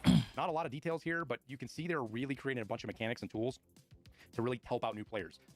Whether it's too much or too little, I don't know, man. We'll just have to wait and see what it is when it actually is. It does feel like it's taking a little bit of the hardcore nature out of the game, but if this is just stuff to get people to like level 10 and, maybe get them hooked on the game so that they don't want to leave, and it gets them through that I would love to know what the rate of players that actually come into Tarkov, buy the game, play for like 5 hours, and then just never come back. you know, if you can get people through that process, but don't carry them for the rest of the wipe or rest of their playthrough, then maybe it is worthwhile. I don't know, man. It's going to come up for a lot of discussion as we see these mechanics actually roll in. So this is how it was for me when I first purchased Tarkov. Like, when I first bought Tarkov, I played it for like 15, 20 hours, got my ass handed to me, and like fucking stopped playing Tarkov. For now. Now, one interesting thing is that they're going to be limiting the squads from 5 players down to 4. So your max squad's going to be 4 now. I really don't think this is going to have all that big of an impact. I don't run into a lot of 5-mans. I know people play 5-mans. I do occasionally as well. I just don't think a lot. They're so chaotic. Playing 5-mans is miserable, to be honest with you. But I know some people do it. So we'll just have to see. I know some people are going to be bummed because there are a solid group of guys out there that have 5-mans. They run regularly, just as their buddies getting together. So going to 4, hopefully that doesn't cause too much heartburn. We'll have to wait and see. Again, it's not one that I really understand. I don't know why they're doing it, but hey, whatever. We'll also be seeing the FAMAS finally. So the FAMAS is almost complete. The QBZ we got pictures of, so that's going to be pretty soon. And the G11, just crazy weird gun to be putting in Tarkov. But for some of us who are from the old first-person shooter days, Rainbow Six and stuff like that, G11's kind of cool to see. These are all lumped into the July stuff, but again, we might see the QBZ and FAMAS sooner. I don't know. Now, Nikita also briefly touched on some of the anti-cheat stuff they're getting into. Obviously, didn't get any details. He just said they're doing a ton of work. They got a bunch of plans, but they just can't talk about the details. You can't. The anti-cheat can't tell the people what you're planning on doing. Or see, I really want to get that fucking yellow case from them. Like, I really want to get one of those packages. Already come up with a solution around it. I do know Unity 6 is a part of this at least. Tried to get into Siege back in 2024. Was getting clapped by level 100 plus. Well, yeah, no. Siege is another one of those games that you just have people fucking no-lifing it, and it's tough to get into it. The upgrade to Unity 6, if you go look at the documentation, there is some further improvements to the security inside the engine itself, as well as stuff to help fight cheating. It's really technical, but it's there. So that's part of it as well. And Unity 6 is also slated for July or sooner. It is currently in the ETS, and it seems to be running really well. So I think that or sooner thing that Nikita said is entirely possible. The sooner the better, I guess. In the past, Unity upgrades have had a lot of problems with them, but we saw those in the ETSs. I can talk about it now. Back in the day, we couldn't talk about the ETSs. It was like Fight Club, but now we can. So the old Unities that hit the ETS, and there'd be problems all over the place. And I'm just not seeing those with this upgrade to Unity 6, which is great. So hopefully it's a smooth transition. And the only thing people notice is better FPS. So good stuff there. The next event, another one coming up, is going to be called the Wild Wild Woods. He said it's after July, but the context, it wasn't really clear if he was just meant after the start of July or if it's the end of July or maybe into August. Either way, sometime after July, we're going to be getting this Wild Wild Woods event with no other details about it, just the name. Obviously, it's going to be on Woods, but we should have to see what they do. Russians take, it's obviously a play on Wild Wild West, right? So the Russians take on the Wild Wild West with Woods. I can just imagine revolvers and cowboy hats and lever actions and stuff like that. So who knows? Interesting stuff. So I just reiterating again, all of this was tied directly or loosely to that July timeframe with the launch of the seasonal profile. So all that quality of life stuff, all those changes for new players, it was with the seasonal launch. Nikita did leave room for it all to be open sooner though. After that big July seasonal patch, there will be another big event called Wild Wild Woods. No comments. After that, finally we'll implement Unity 6 in the main branch. There also will be reward reconnect system. Actually, some of these things can be earlier. It's a high chance. So we'll just have to pay attention to updates for when they start adding that stuff. Okay. Some things with no time frame, but he mentioned them before he got into things that were the end of the year. So in my mind, I'm kind of putting these in like the fall, September to November kind of time frame. He talked about bringing Tarkov to console in that period. I don't think that's when it's going to happen. I just think it's too soon. But again, I could be way wrong on this. I don't know how you bring Tarkov to console. Groups that do this. They showed a screenshot a couple of weeks ago of them with a Steam controller hinting at that. I did see that. I did see their posts with the Steam controller. I don't know.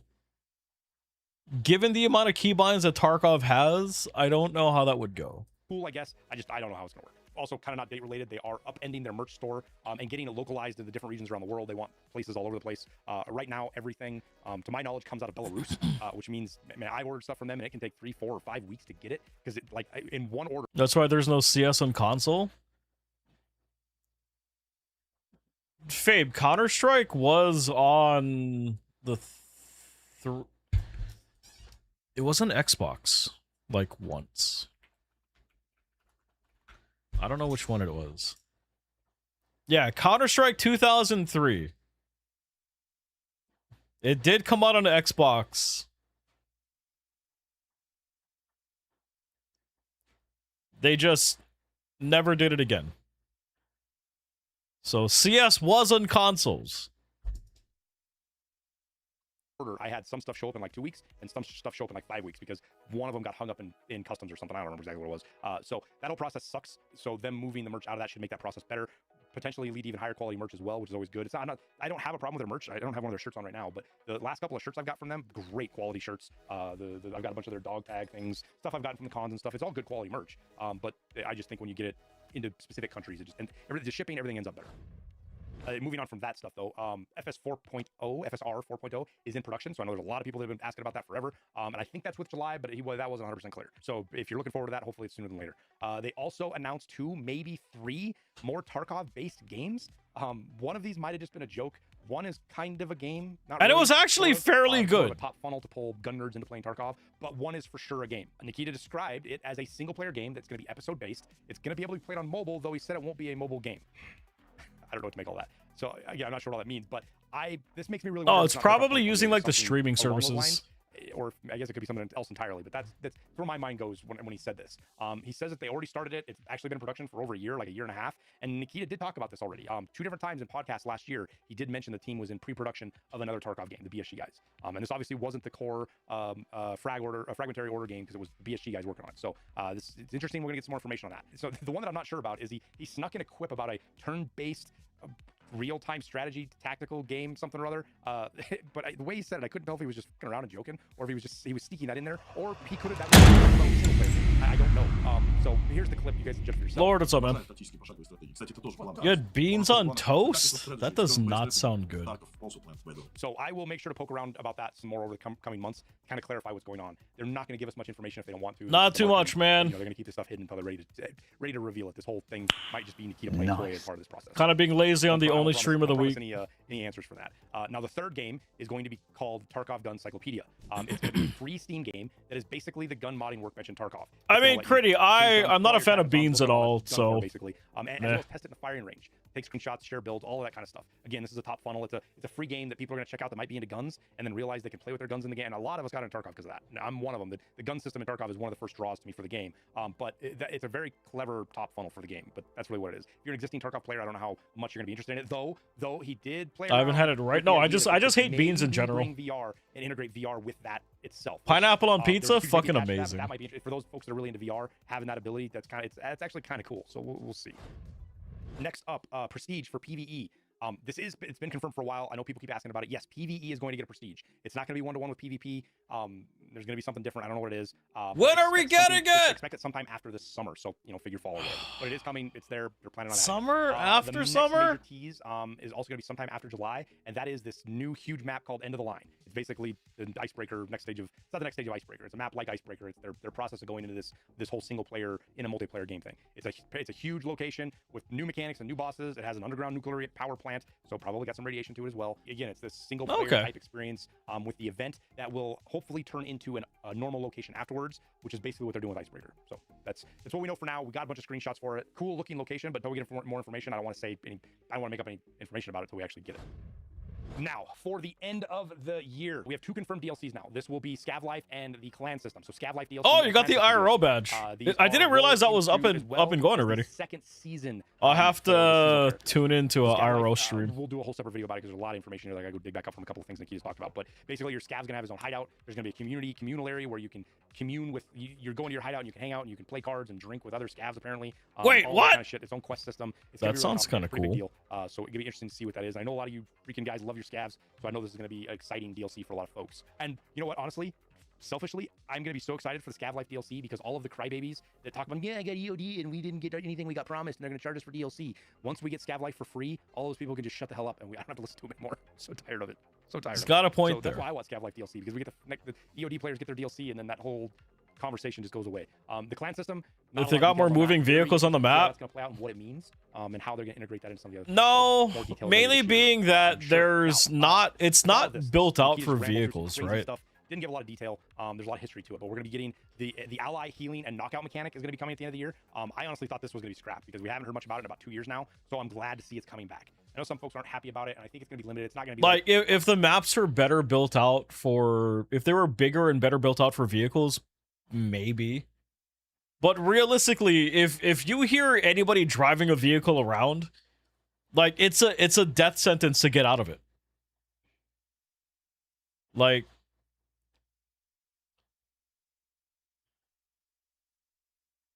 Well, no, I mean, even that, if there's any vehicles actively just moving around, it's a death sentence to, like, try to get out of it.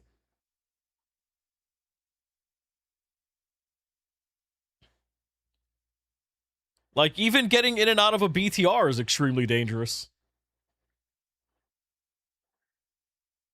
Because the amount of people that can just camp a vehicle as it's, like, waiting there just to see if somebody's going to get out. Yeah, no, man.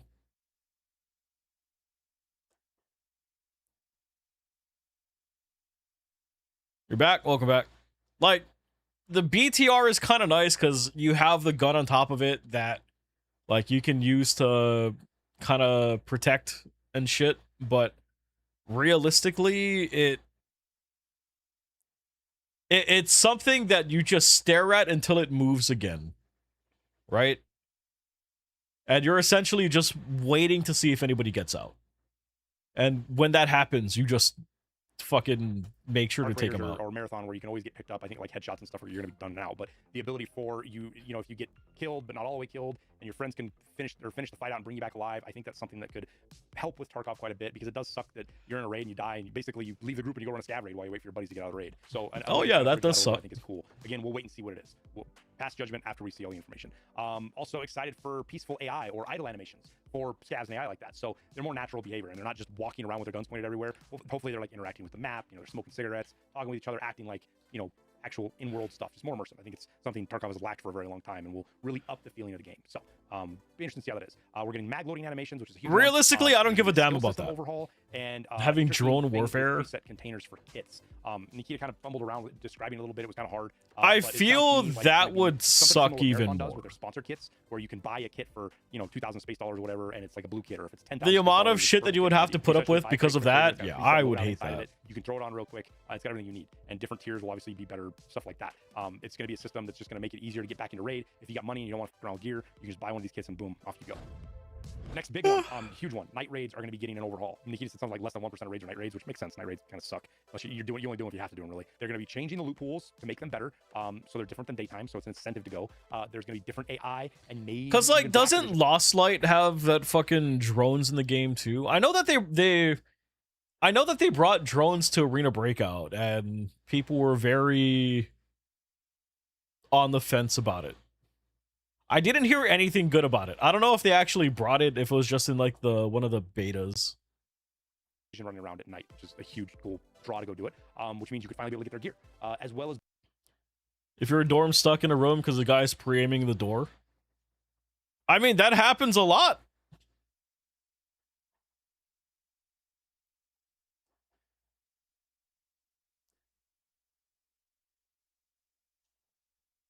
The amount of times that shit happens is insane. So, yeah. People pre-aiming shit because they know that you're there. People are patient as fuck in Tarkov. And they will wait you out. Which is a crazy thing. Bonuses for playing at night do things like XP and skills. So, using the carrot method versus the stick method to get players to play at night, I think is a good way to go about it. Now, Nikita was also kind enough to answer the questions from me that I put together. I asked you guys for them. You guys provided a lot of great questions. I put the most common ones together. Yeah, people are also petty AF too. But we got him answered. He did a great job of it. He didn't skim over them. He gave great answers for all of them. And I won't summarize it because it goes through them pretty quick. We'll just let him do it. Here it is. So I have a couple of questions from Erwin Marin. And I promised him that I will answer them if I'll have time. And I believe I have a little bit of time to answer them. So yeah, let's go with the questions from Erwin Marin. When will the syncing issues for Arena and Tarkov main be fixed? Fixing it right now, basically, as soon as possible. Are adjustable plate carriers rig still planned, or is the feature scrapped? We actually scrapped it. I mean, it's on hold basically forever, and it's pretty huge, and it will need to rebalance all of the stuff, all of the gear, almost everything. So that's why it will be pretty hard to implement it right now. So we decided to just keep it on hold. Maybe it will return somehow. Maybe in totally different season or something. Maybe only on ETS. We'll see, because right now we don't have time to actually make it right with all of the stuff that we already created. I'm talking about the recustomization. Because if we will implement the recustomization, it will require to rewrite, rework everything. Because we have a lot of preset gear already, and it will be quite hard. Is BSG going to stick with the current health system, or are there plans to change it? We don't have the plans to change it. Again, it's just the mechanic that basically was there forever, and I'm not sure that we need to change something that was there all along, especially after 1.0. And I don't know, like, is there any like different stuff that we need to do in terms of health system. So if you have any kind of suggestion, please share. M249 when? I believe it's already modeled, and it's somewhere there, and we need to just make it real in the game. Pretty interesting question. How much of an impact are departing devs having on workflow? Zero. The thing is that the latest guys, basically, they were disengaged in process for a pretty long time, and we just decided altogether that they should move on. So so we already had like the superiors working before that, so it was the long process for them to have this healthy retirement for the other like work or project. It wasn't like a spontaneous decision of them, so it's totally fine. The dev vlogs shown on a few glimpses of various devs during interviews. Is that something we get to see soon? Yes, we plan to have pretty big dev blog video, like huge, and I believe we will get it as soon as possible. I don't know the exact date, but it's pretty cool. Basically, the story, how we did it, and what was the challenge to do it, and how it is in general for not only for me, but also for different developers in the BSG. The Chronicles of Rigi most likely will come back, but we're thinking about it, because right now there's another ongoing thing that we plan to have the full scale, how to say it, сериал, блин. Шоу, not show, как сказать это? Serial. Как сказать сериал по-английски? Serial. Нет, неправильно. So right now we're working on the creating, so we started the series, the full scale series for the major showrunner, I don't know, for HBO or Netflix, something big, and we already started making all of that, and I mean the scenario and everything, so yes, it'll be interesting. TV series, yes. Can PvE players who didn't reset get access to terminal now, or is that a technical problem? No, they need to reset 100%. It's a technical thing. How are the seasonal profiles and our original profiles going to interact with one another? You won't be able to interact because it's like separate realm, seasonal characters, seasonal thing. It's like the story and everything. It will be around seasonal character. You know, you won't have the interaction between. Our achievement shared. That will be different achievement you can achieve on the seasonal character. And no, we don't have any shared progress or bonuses, so it will be separate thing to start all over. So the thing is to have all the people wiped and start all over again. To experience the early wipe and all of the Tarkov stuff that made Tarkov Tarkov. Why do you guys use time gates so frequently? We're sorry, but yeah, we will move on. So we will cut them down. Some time gates, we just wanted to, because it's a lot of streamers, a lot of the players who play the game 24/7, tens of thousands of hours. Yeah. We just wanted to prolong the whole progression, at least to give some time for the regular players, not to spoil everything in regards of like storyline and completion. So that's why we added it. And I personally think that it's totally fine to have some kind of time gates. You guys, you need to relax, you need to have some break, right? Yeah. You need to have some break. Like it's a time gate of 24 hours time gate. Go touch grass, like birds are singing, it's almost summer. Relax. Because you will be over exhausted playing the Tarkov. It's already a stressful game. You need to relax. Yes, I actually answered all the questions. Thanks for that. All right, one last thing before we wrap it up. Arena has a huge new game mode coming of some kind. Nikita was super excited about it. He thinks it's going to be game-changing. We'll see. Arena is what it is. I don't love it or hate it. I play it. When I play it, I can enjoy it, but I don't love it, so I don't go play it unless I kind of have to, right? So we'll see. We'll see if there's anything interesting enough to pull people in. They're also going to be the return of ranked matches. Need to go coming touch back, grass, in a year yes. as well. So that's something the game needs because it splits out the really try-hard sweats away from the casuals, and hopefully that makes the experience better for everybody. Who knows? But that's the recap. Hopefully it was helpful. I know it was long. I appreciate you guys waiting for me to do it. Those of you I mean, that's all cool. Like there's good changes coming. What if you're only able to get into lobby who are the same prestige as you? That would cut down the amount of people that you could get into a lobby with. So that would either extend queue times or like put you in an empty lobby.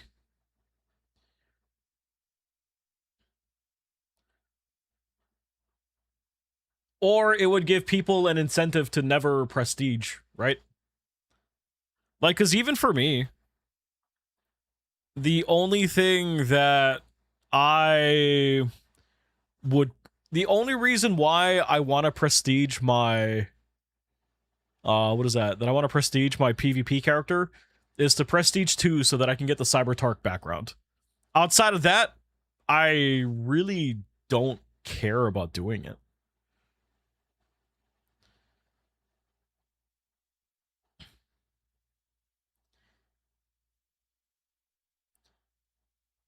Anything else? What Ground Zero should not be in the same lobby? Well, I mean that's kind of the magic of these extraction shooter style games, right? You only it comes down to what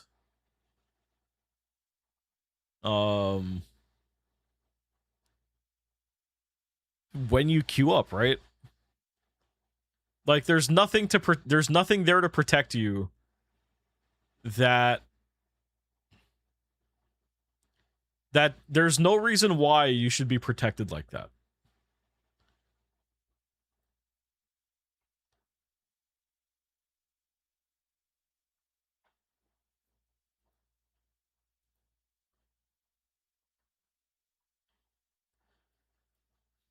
Does it suck to get into the same lobby as somebody with that much more experience? Yes. Is it fair and valid? That's just how it is, man. Like, because that's the hard thing, right? There shouldn't be anything that says, yeah, you should not get into a lobby with this individual just because they've played so much.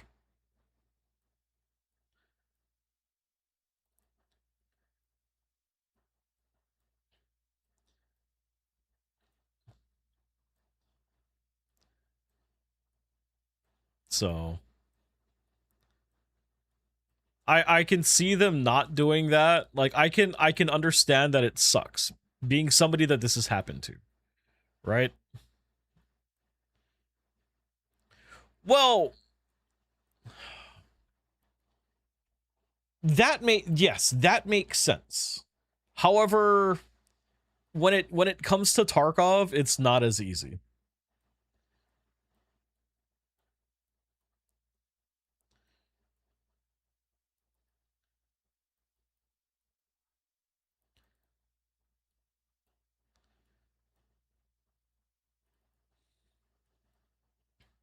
And really, in the end, it's just luck of the draw on when you queue up, right? Like it's almost as comparable to fucking seeing your best friend at the mall, not knowing that they were gonna be there at the same time as you, right? So it sucks, but I mean that's just the nature of the game.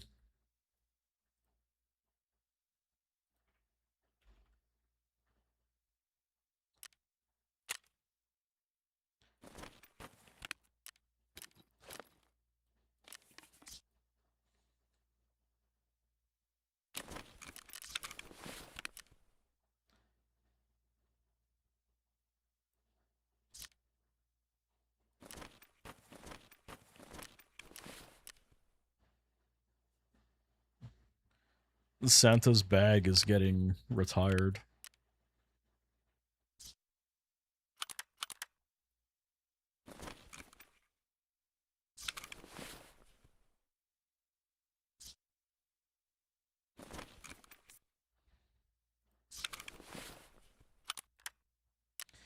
Well, I mean, like, I understand that it's not fair, but yeah. Because it's like, then that makes it unfair for people that have hit Prestige 6, right? Like, if they would have to deal with less filled lobbies, it's like, where is the incentive for them to Prestige, right?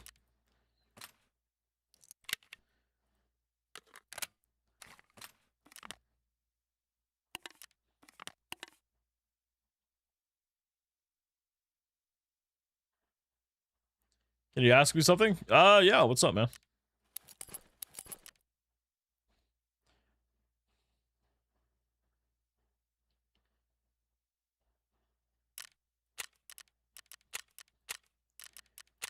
I mean, I don't think it's I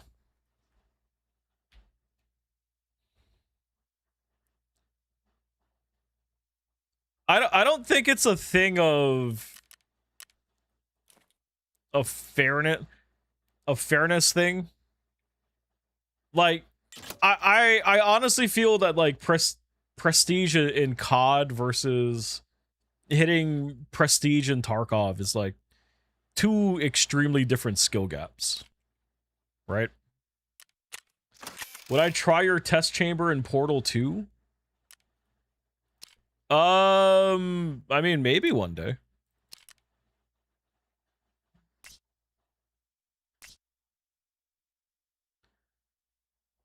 Well, okay, I mean, because you gotta figure it this way, right? In COD, there's no disadvantage for you dying. Well, I mean, I do, but then it's hard to compare the two, right? In COD, like honestly, you can prestige just by fucking, you could be absolute shit at it, right? But you can still prestige.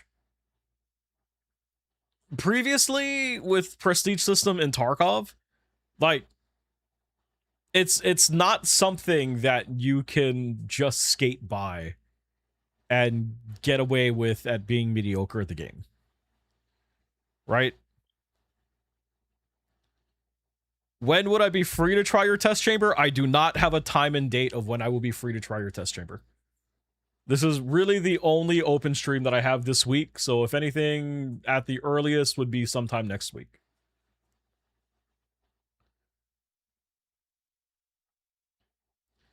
Because Call of Duty, I mean, honestly, you just run around, you fucking pew-pew people up, you die, you respawn back in, you continue doing it. With Tarkov, like, you're taking into consideration, it's like gear and all of that stuff too, right?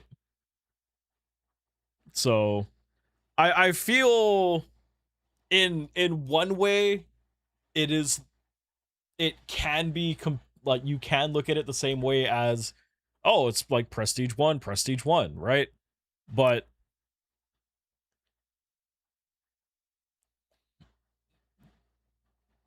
the difference in skill gap of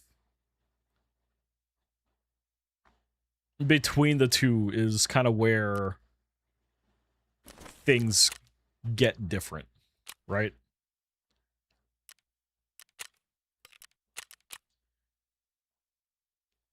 Because realistically, prestiging in COD nowadays is not a big feat, right?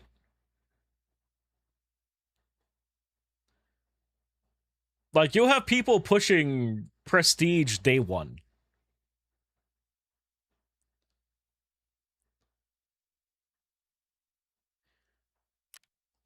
Well, Fabe,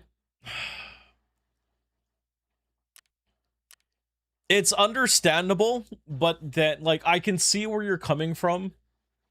But with a game like Tarkov, it's not possible to do, right?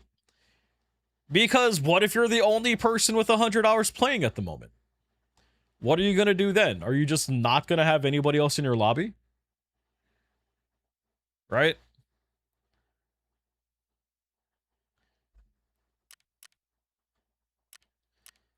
Like, for having them have the system to where when you queue up, it's like anybody else that's queuing up at the same time. It's like, that's what you get into. Like, it makes the most sense for this style of game. Is the player that has less hours at a disadvantage? Yes, they are. However,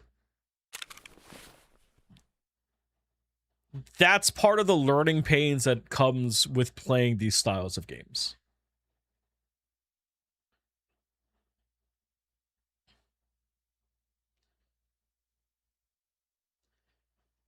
There's prime time to queue up. Well, yeah, there is, but then in a game like Tarkov, like in any extraction shooter game, like it's something that's not possible to kind of try to do, right?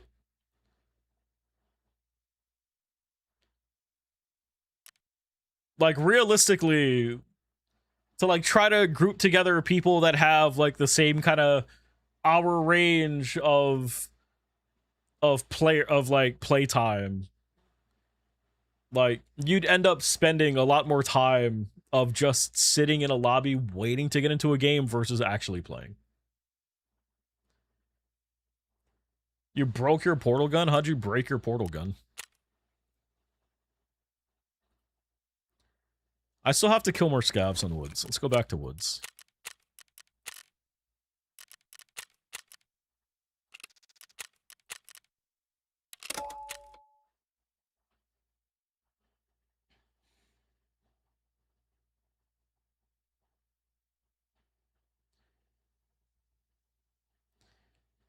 Well, no, I mean, I understand where you're coming from, but an extraction shooter is unique in the sense of it's just one of those things that it's like one of those things that you adapt to as you're playing an extraction shooter.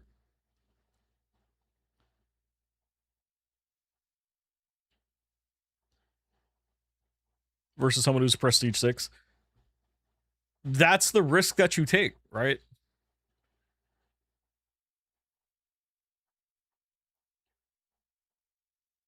Like it's not fair. It's just that's just how it is. That's just like saying fucking little Timmy decided to go to the mall, and person who will have an issue with little Timmy going to the mall decided to go to the mall at the same time, not knowing that little Timmy was going to the mall at the same time, right? It's just shit happens.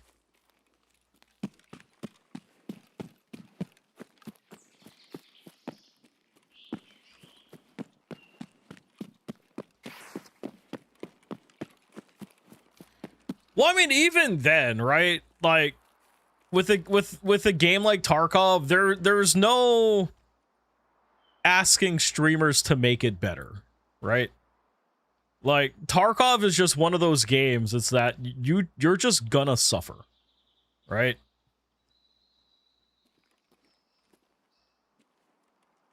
Like there is nothing that a streamer can say that will make the Tarkov PvP experience any better.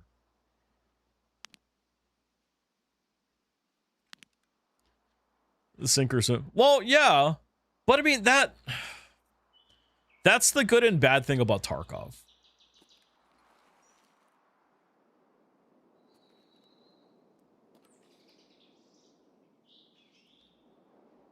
Like I keep on seeing that black speck right there that just makes me think that's a person, but that's a edge of a vehicle.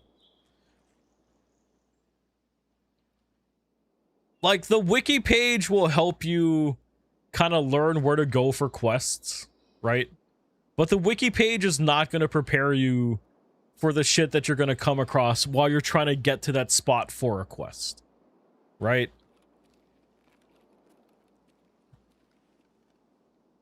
The average player is not going to be prepared for knowing where will other players spawn, right? Where our boss is going to be. I'm surprised I'm not hearing any gunshots from down there. Oh yeah, no, it's come a long way. It definitely has. But it's still the fact that like the new player experience on PvP is really fucking bad.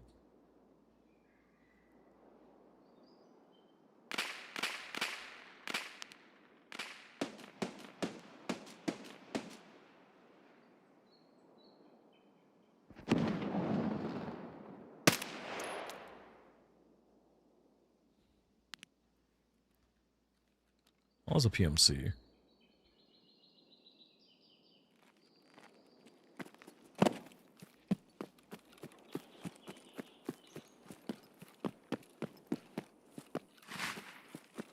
And it's like that also does kind of tie into what Fabe is saying too, right? No bullet drop at that range? I mean, really, it's not that far away.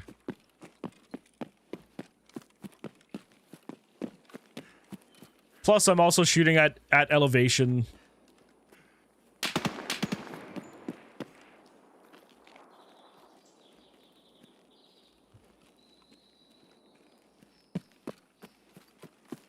At them to begin with.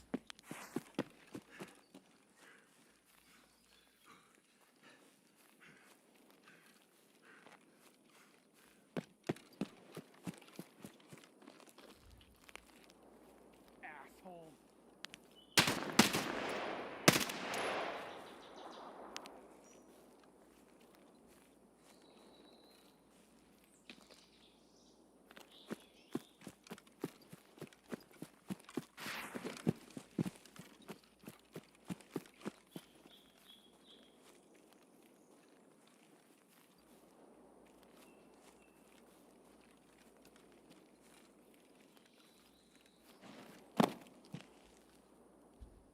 250, 300 meters. Well, I mean, the effective distance of this gun is 500 meters, right? So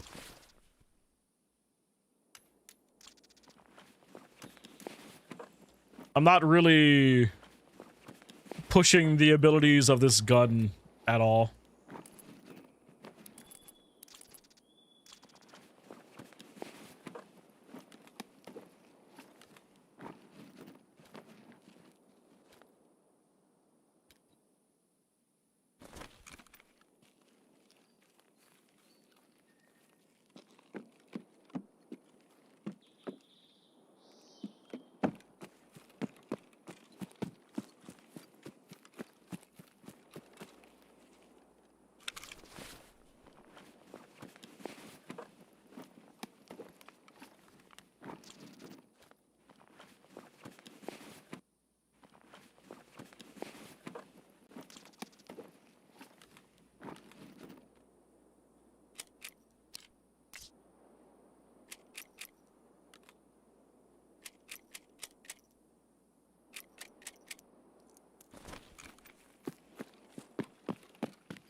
Oh, also no helmet? Yeah, he had it coming.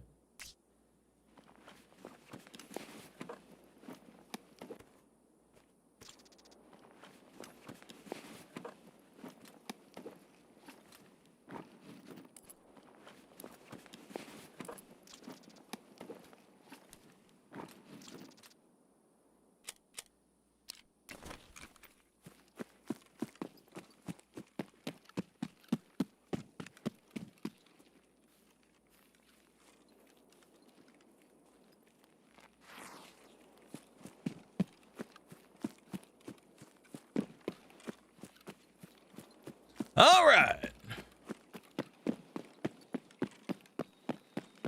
Let's go see if my best friend is out there.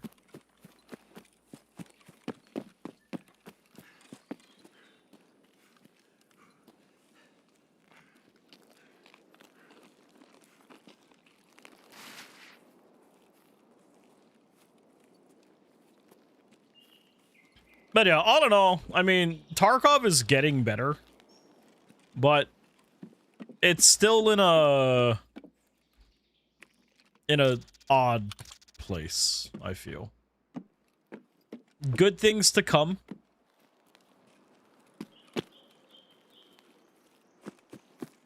But definitely still a lot more that needs to be done.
Well, we do have...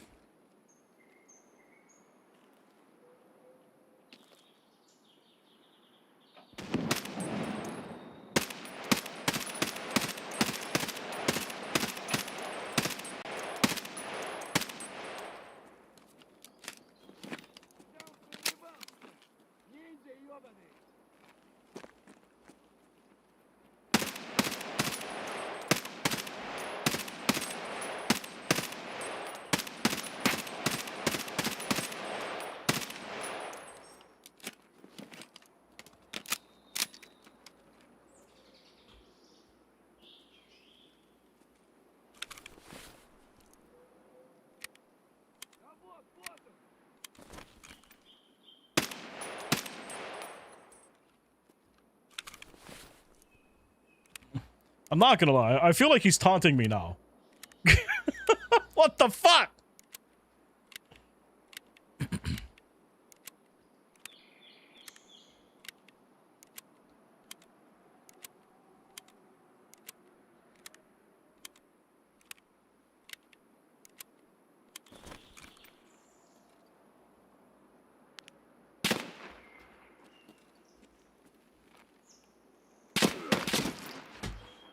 Woo! He fucking wrapped around all the way down there.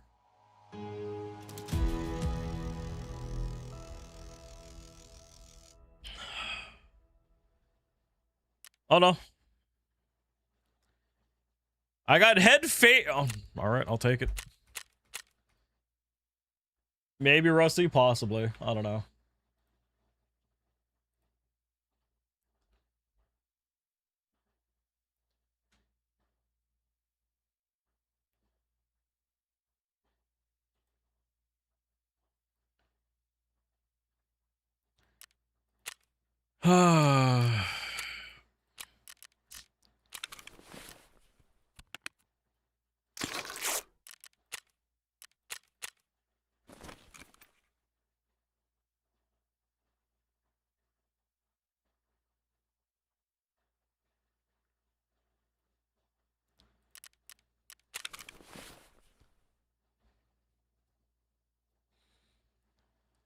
Like, I didn't even have a chance.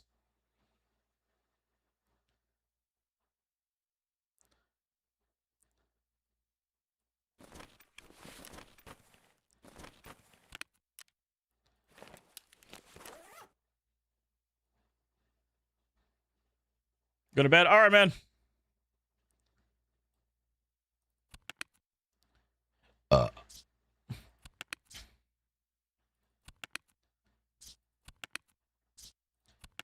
Yeah, I shouldn't stay on too late myself because I need to actually finish packing.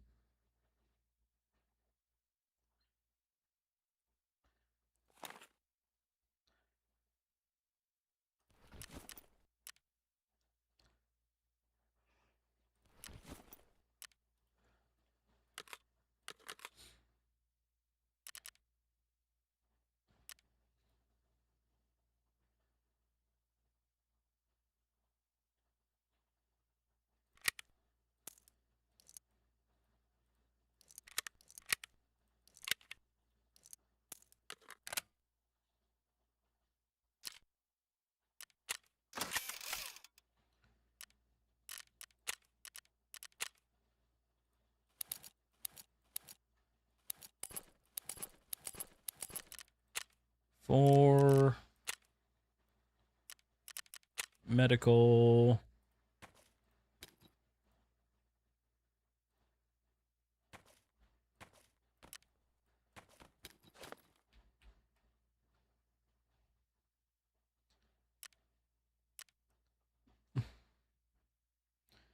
Do I play Ghost Recon Breakpoint?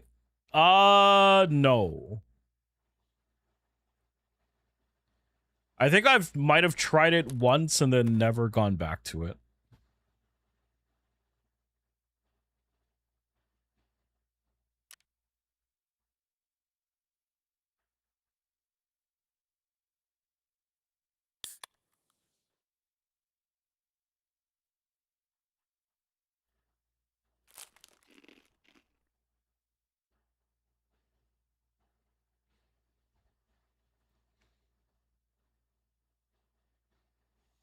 You finally bought it after playing it off PS Plus in 2024? Isn't that the one? It was like more the open world Ghost Recon that you could play with friends. It sounds really familiar. That was it? Oh, okay.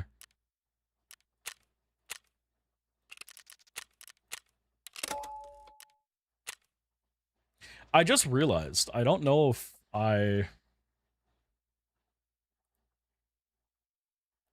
gonna need to find a way how to get into Tarkov.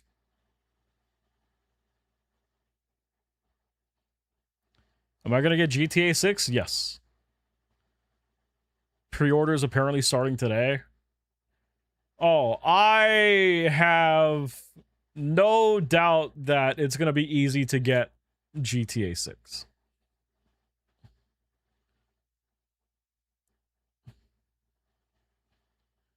Like, unless there's a very good pre-order bonus, I'm like, eh.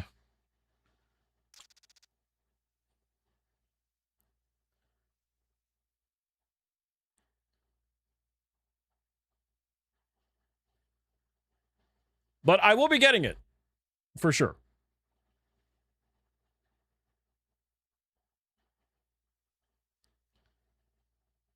Physical going to be gone in an hour at GameStop.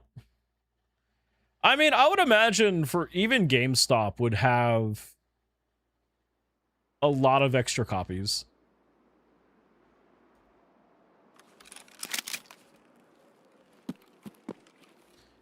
Oh, we almost did the same thing that I did the first time, or like way back when.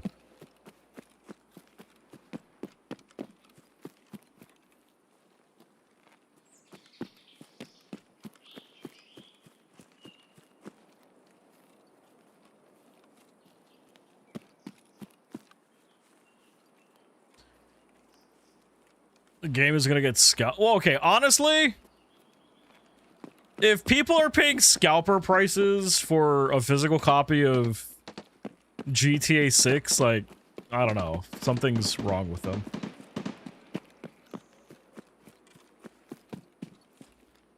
Like, I'm honestly not expecting GTA 6 to be a hard game to find. Realistically.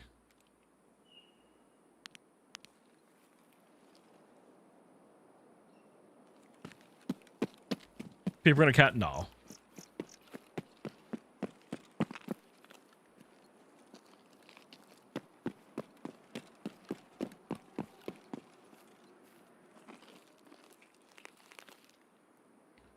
If people are waiting days for GTA 6, like, they have bigger problems in life.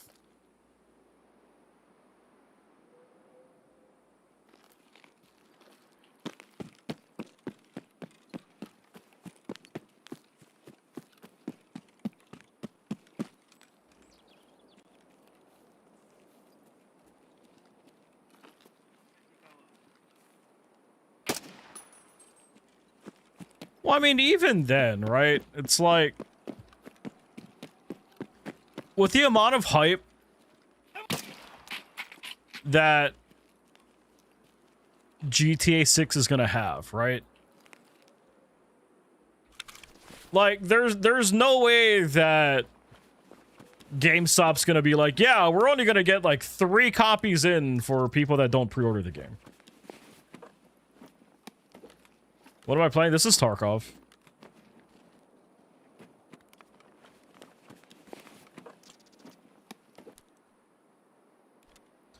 You bought this game on Steam and it started 2 accounts and wants you to buy the game again. Oh yeah, like, I almost would have purchased this game again on Steam simply for the fact that I would want to get Steam achievements. Star what? Tarkov. Tarkov.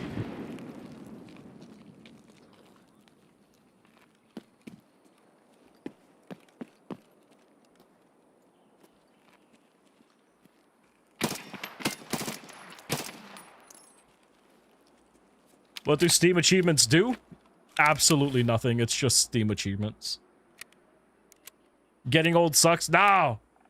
Well, in some sense, yes. In other things, yeah, it depends.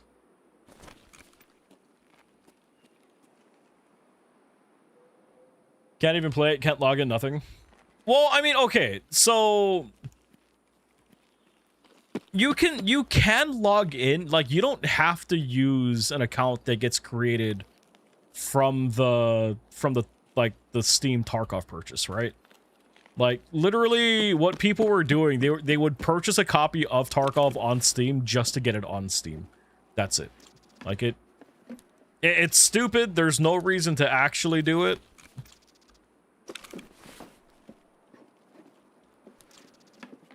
Like, I would do it simply for the fact that I have a thing for getting achievements.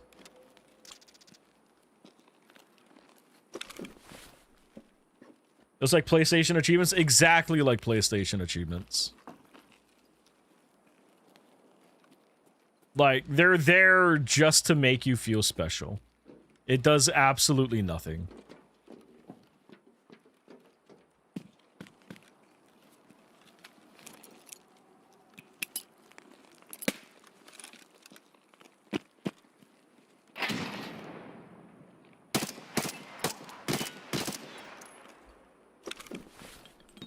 Yeah, no. I mean, honestly, I use those Steam things to buy like the boot screens for my Steam Deck. That's it. I've never used them for anything else.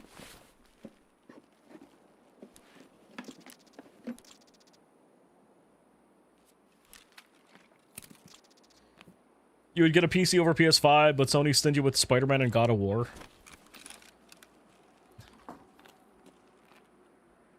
I understand what you mean.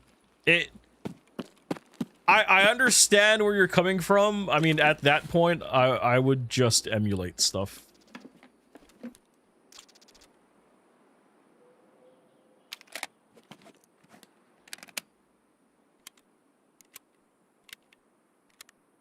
You have a PC, but with the Microsoft shenanigans, you haven't turned it on in a month. Wait, what Microsoft shenanigans? Mark, what's up? How's it going?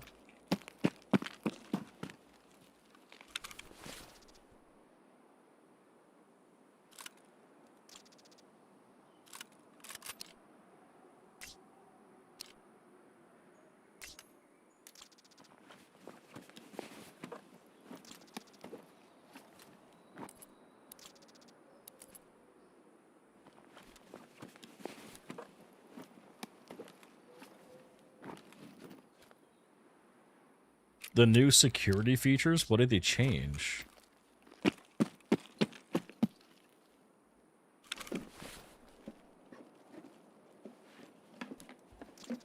Your PC can't support the new stuff, so it's unprotected. Do you have like an older PC or something?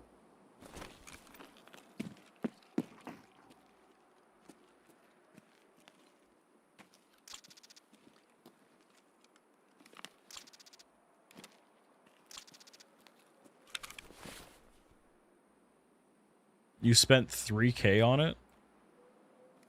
But like, what? Wait. What security things are you talking about, though?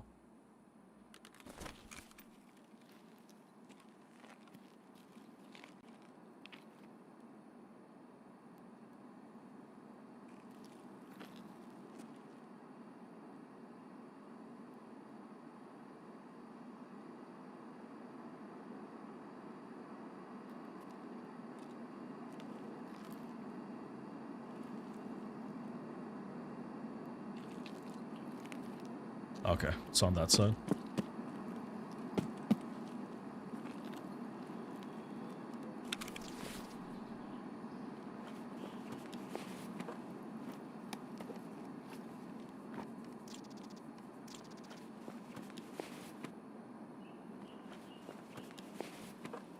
You would transfer to Xbox, but you've invested too much money and time into PlayStation.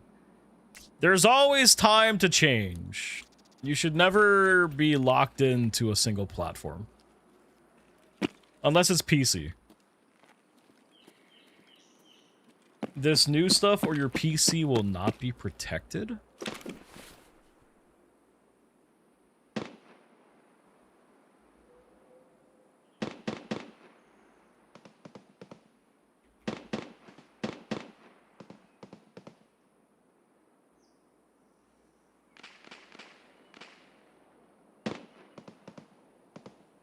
As of May 2026, several Windows 11 updates have introduced security-related issues, including broken third-party backup apps and BitLocker recovery screen triggers. What?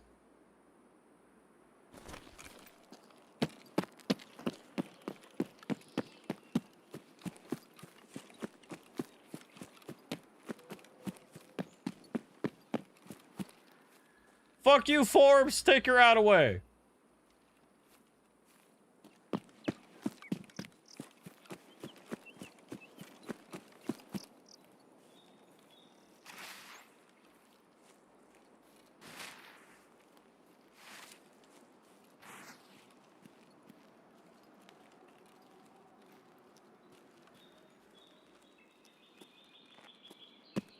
Is it something with, like, the secure boot stuff?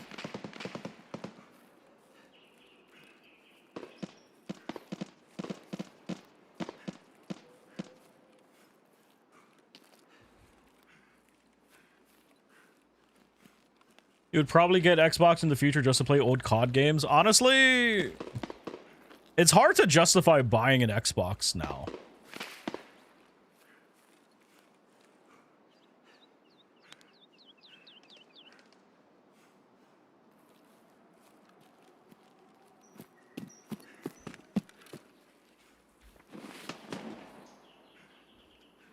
Like, I know that people were having issues with secure boot stuff, but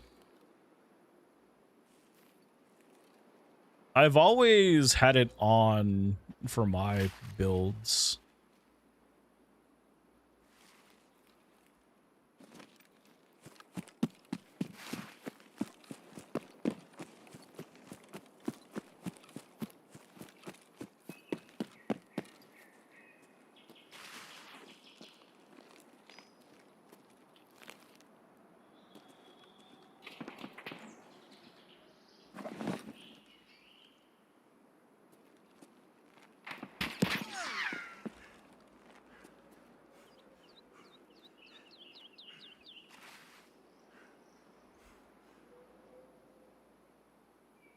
For the Steam console.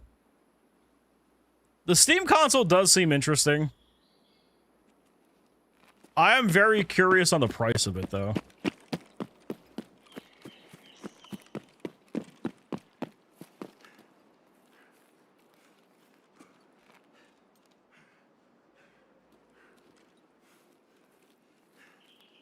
I'm very paranoid right now.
Hmm.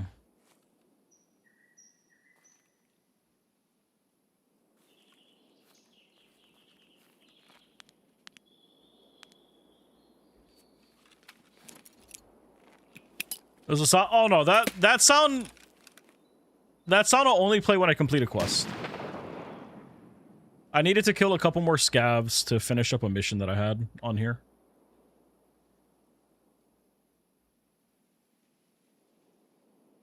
When is the ROG and Xbox Steam console releasing? I know that I thought the ROG Ally X, like had already released. Didn't it?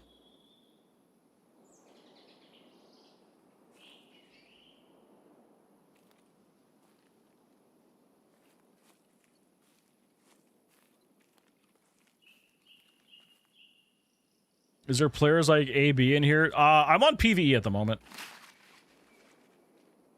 I'm not at a point where I can handle solo PvP. Like, we'll probably do solo PvP on the permanent character once the seasonal characters start.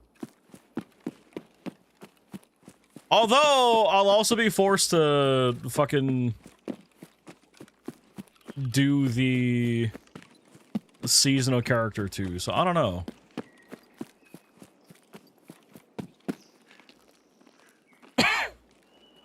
That should be an option in AB, just have a PvE mode. Oh, okay, so the thing that's hard with that, why Arena Breakout wouldn't be good to have a PvE mode, is that, like, if Arena Breakout had more substance, right?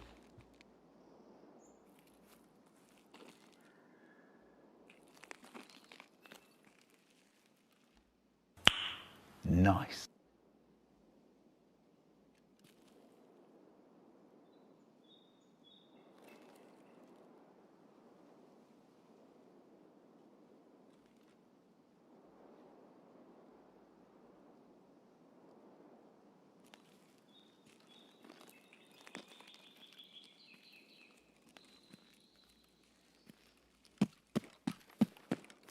What's up, Plop? I'm doing okay, man. I am ready for my vacation.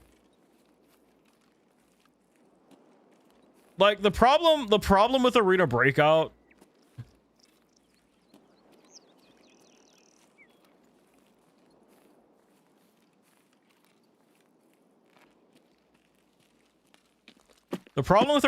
is that it heavily relies on PvP to actually give you shit to do in the game.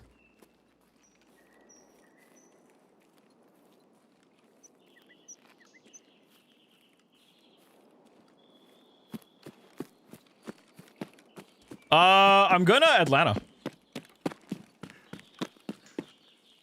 Oh, no. That's a boss guard.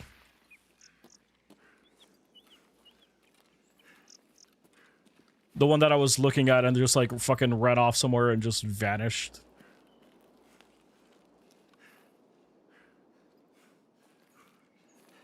How long am I going? I am there until next week, Monday. So that also means I am not streaming. Well, okay. I'm streaming on Saturday. That is the only planned one. I'm on the fence if I'm going to try to take the iPad streaming setup with me, mainly for the fact that having some time off does sound like it'll be nice.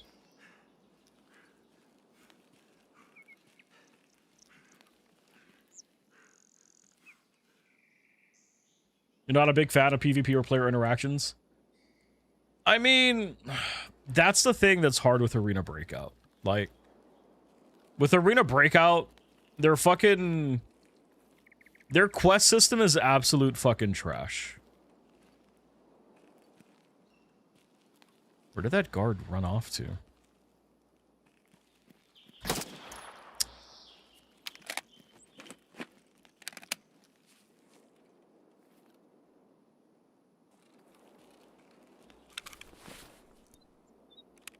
I don't like that I have zero idea as to where he's at.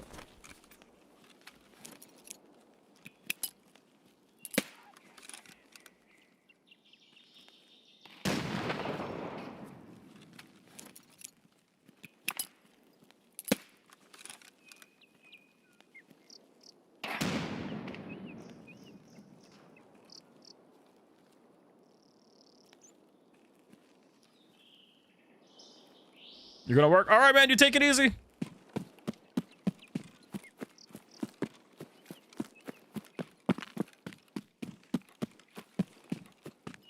Yeah, the boss and guards will sometimes have, like, multiple guns on them.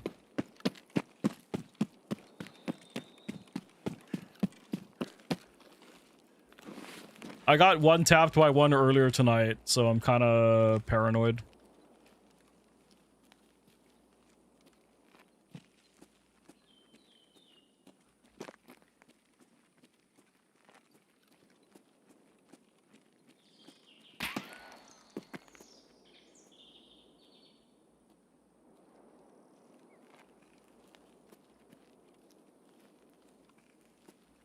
I see him right there.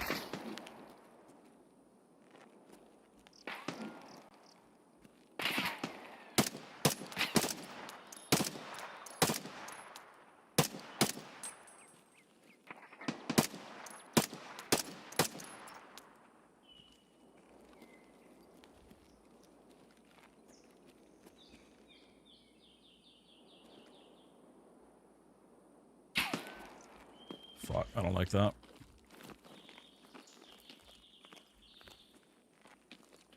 It's a timed extract, but I mean, I've got 15 minutes, so.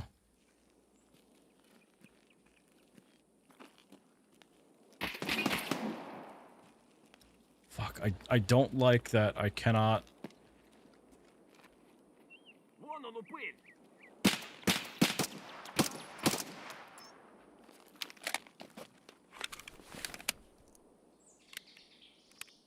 How much money do I bring with me on an average run? I've got 116,000 on me at the moment. And really, that's just because I don't take the money out on every single extract.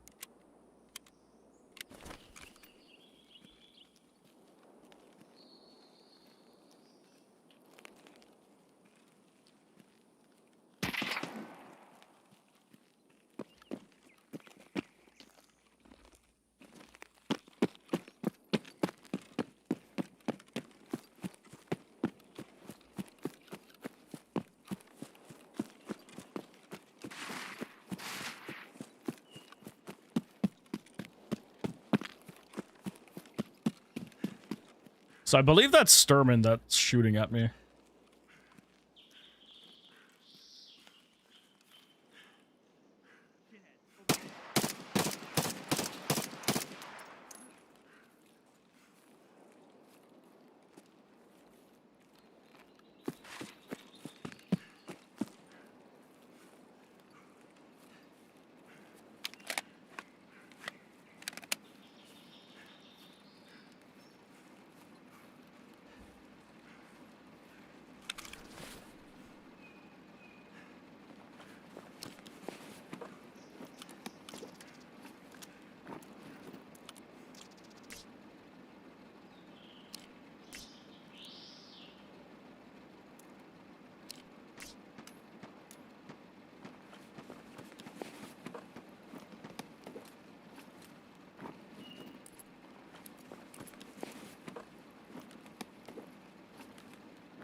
All right, take it easy, man. All right.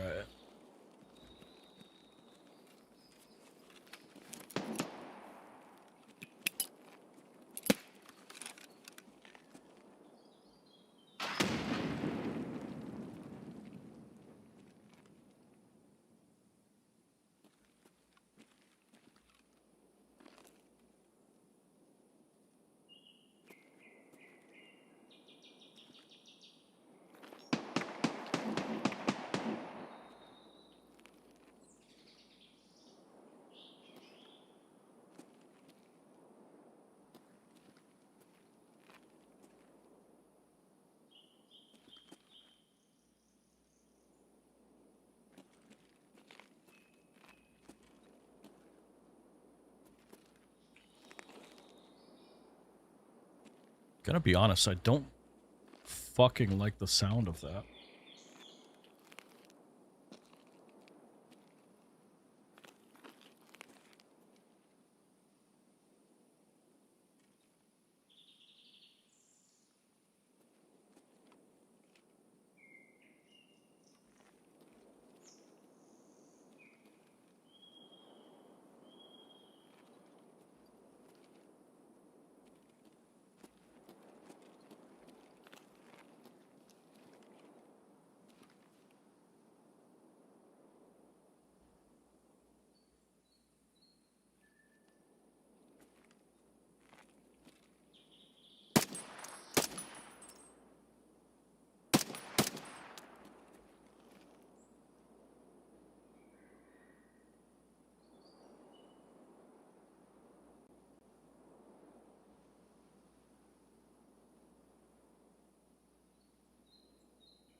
You were just fucking prone on the ground for a second.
Okay, that's the boss dead.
Oh, it's a great guessing game of where the fuck did Sturman die?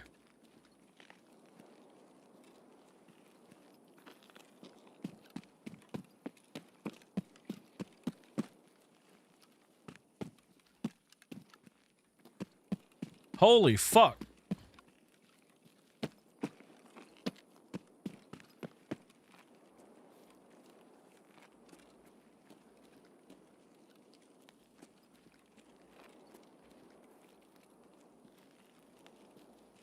Really?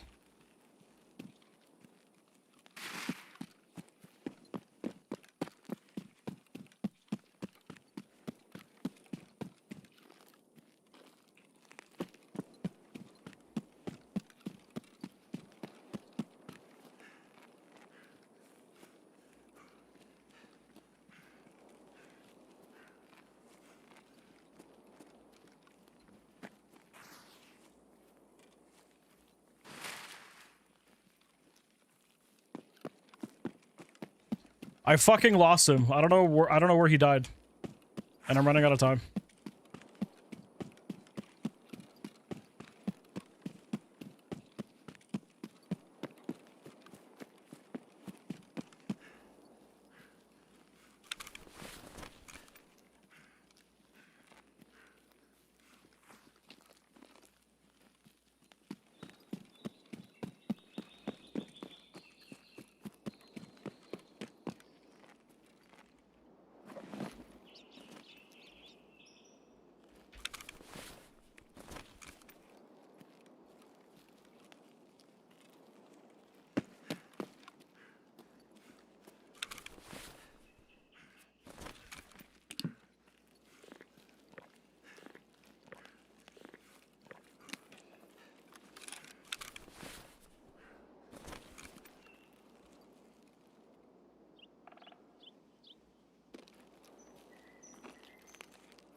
Dude! How did I fucking lose where I dropped him at, man? You know what?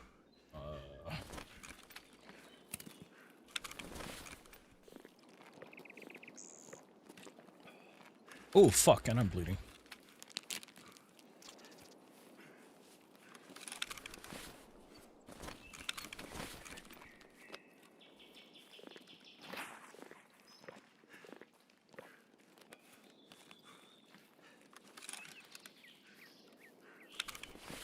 Almost.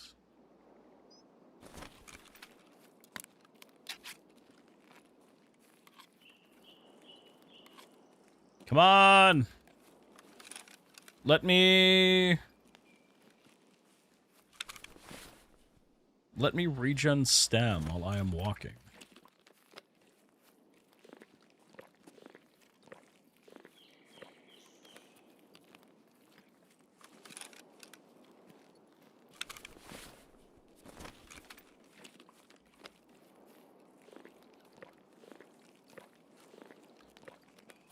What does it start coming back at?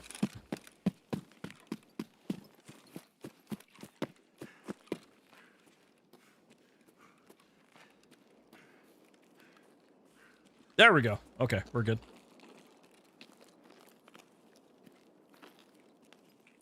Dude, I really don't remember where I dropped Sturman at. What the hell? Wasted.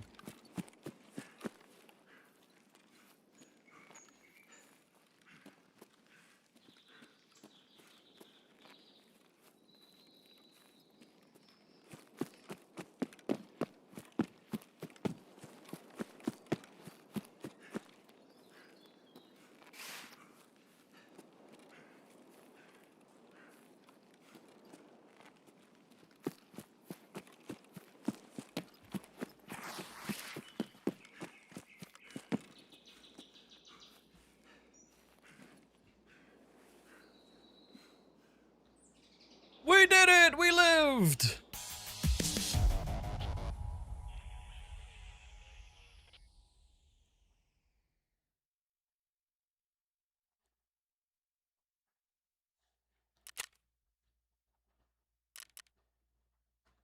Got him with a headshot, but no clue where I dropped him.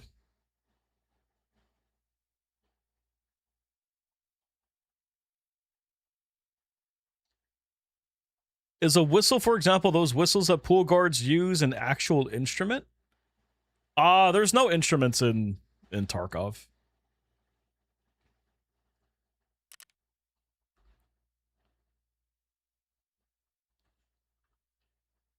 But alright. It is 11 o'clock. I still need to finish packing for a flight that I'm taking tomorrow. So I'm gonna wrap it up early tonight so that I can finish packing. Because, yeah, I have to actually just finish folding everything up and... Oh, is a whistle an instrument? Are you talking...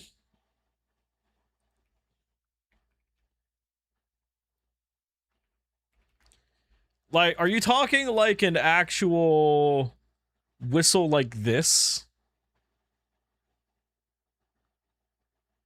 If that's the kind of whistle that you're talking about, then no.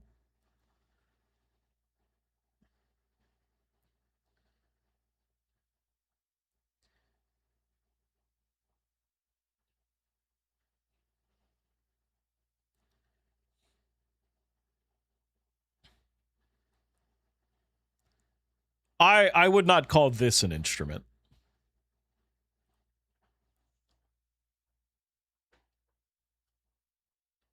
Oh. That's one that, yeah, no, that's not an instrument.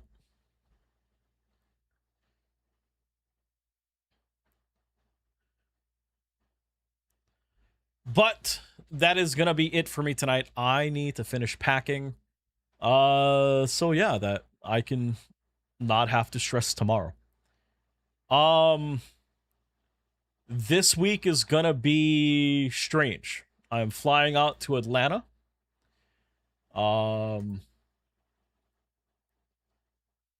Yeah, my flight's in the early evening, so I'm not gonna have time to stream tomorrow. Saturday. There is I'm gonna be playing Overwatch